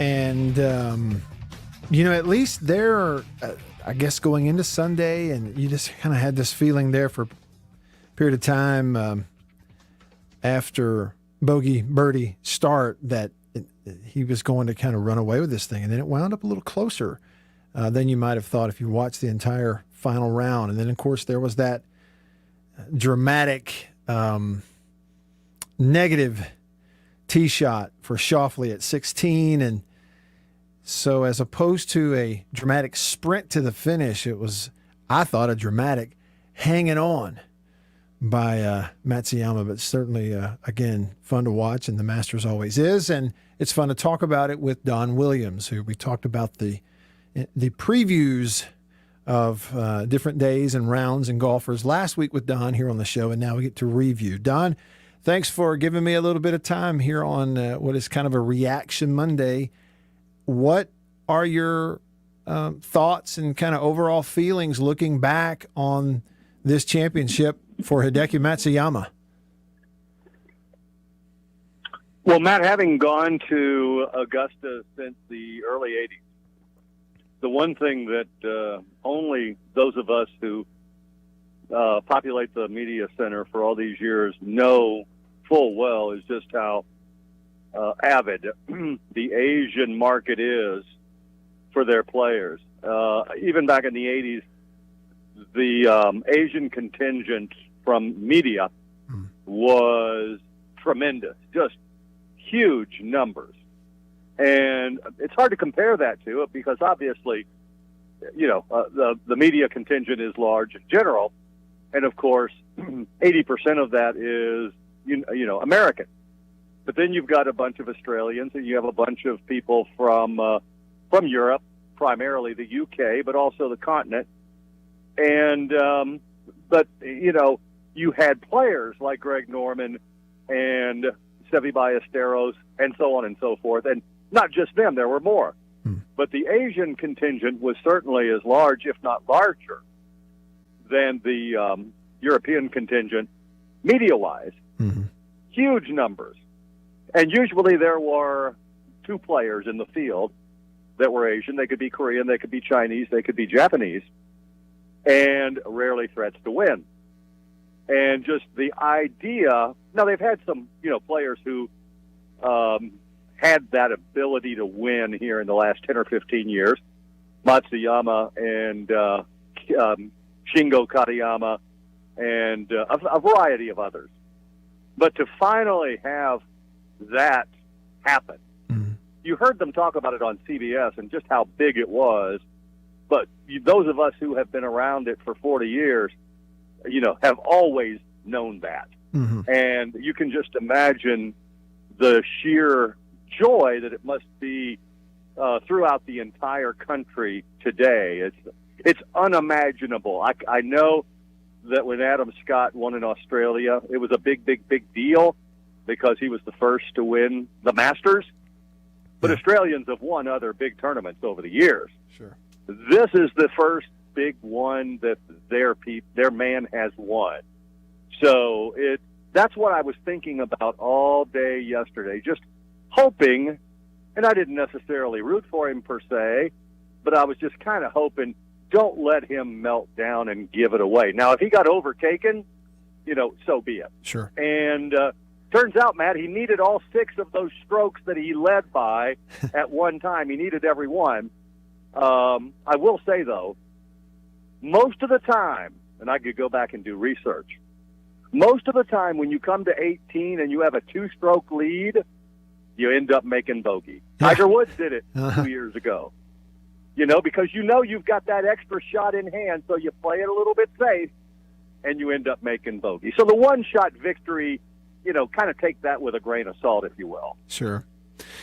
And, I back up. I mentioned it there in introing you, Don. I don't know if you heard that, but you back up to 16. Schauffele is on the tee box at 10 under. He's 2 shots back of his playing partner.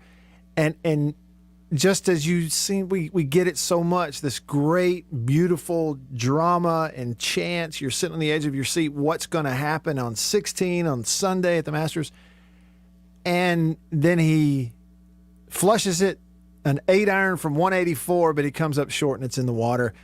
And when I heard his explanation after the round, Don, I don't blame him for going after it in that situation. I almost admire it. Do you agree? And if you don't, am I crazy? Well, he said that he had 2 shots to choose from, and one was a 6-iron, which he would fade into the bank, and then the 8-iron, which he would draw into it. And, there was a good bit of wind yesterday afternoon, and you also have to think about adrenaline, and they take all of that into consideration. The fact is, yeah, he made the wrong choice, but I'll be honest with you, fading a 6-iron, that means you start it left of the pin and you count on it going back to the – and that's a dangerous shot to hit.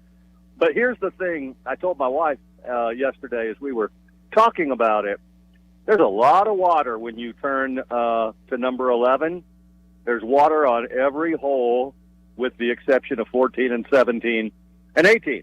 There's water 11, 12, 13, and 15, and 16. Mm-hmm.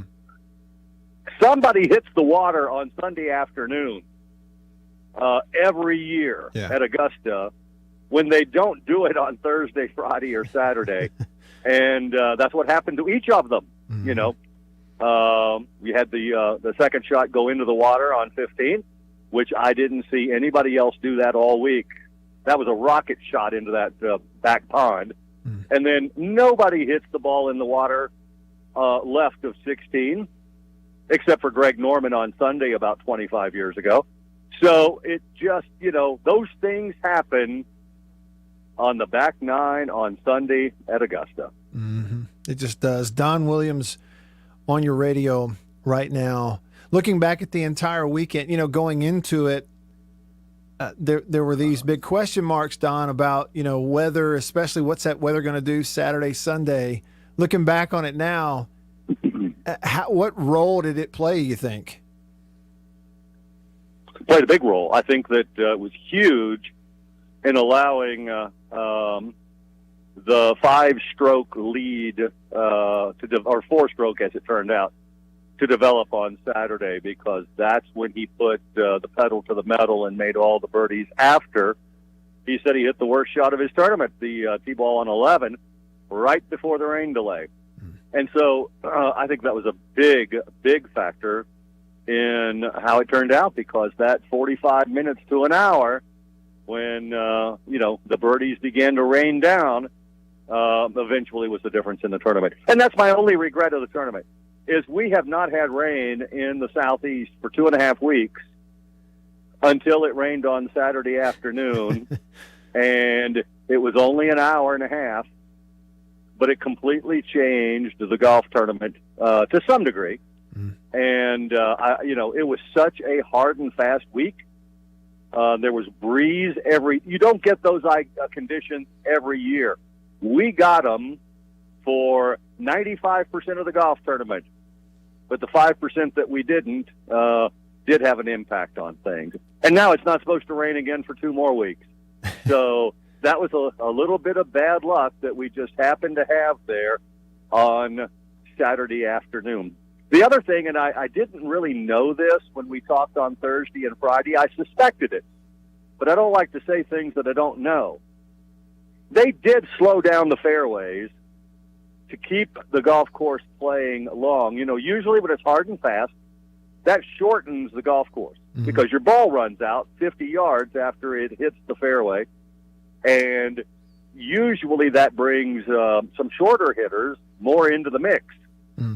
And they wanted, I can only assume, they wanted the integrity of the length of the course to play. And so the fairways were slowed down while the greens, of course, were not. And that made it long, but it also made it hard and fast on the green.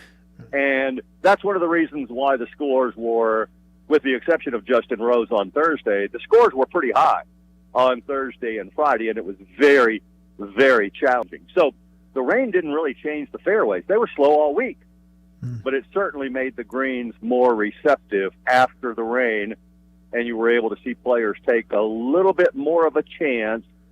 And one thing that people don't realize until you go to Augusta, and I'm sure you maybe noticed it, Matt, when you went, is it is really hard to two-putt so that the second putt is a tap in. They all try to two-putt when they are 30 feet away, but that second putt is usually 5 feet. That ball just runs so far past the hole, it's like it just will not stop. Well, when you have rain, it stops 2 feet instead of 5 feet, and that makes it way, way easier. Huge difference for those players at that level. That's exactly right. Yep. Don, right. Can't say thanks enough for all the time and all the expertise. It's a real pleasure every year, not only to see the tournament, but to get to talk to you about it. And thanks again. We'll talk soon. Matt, I appreciate it. Everybody in Mississippi, take care. Will do. You do the same. That's Don Williams wrapping it up, looking back at the weekend it was over in Augusta. It wraps it up for us today as well. I'll see y'all tomorrow. See ya.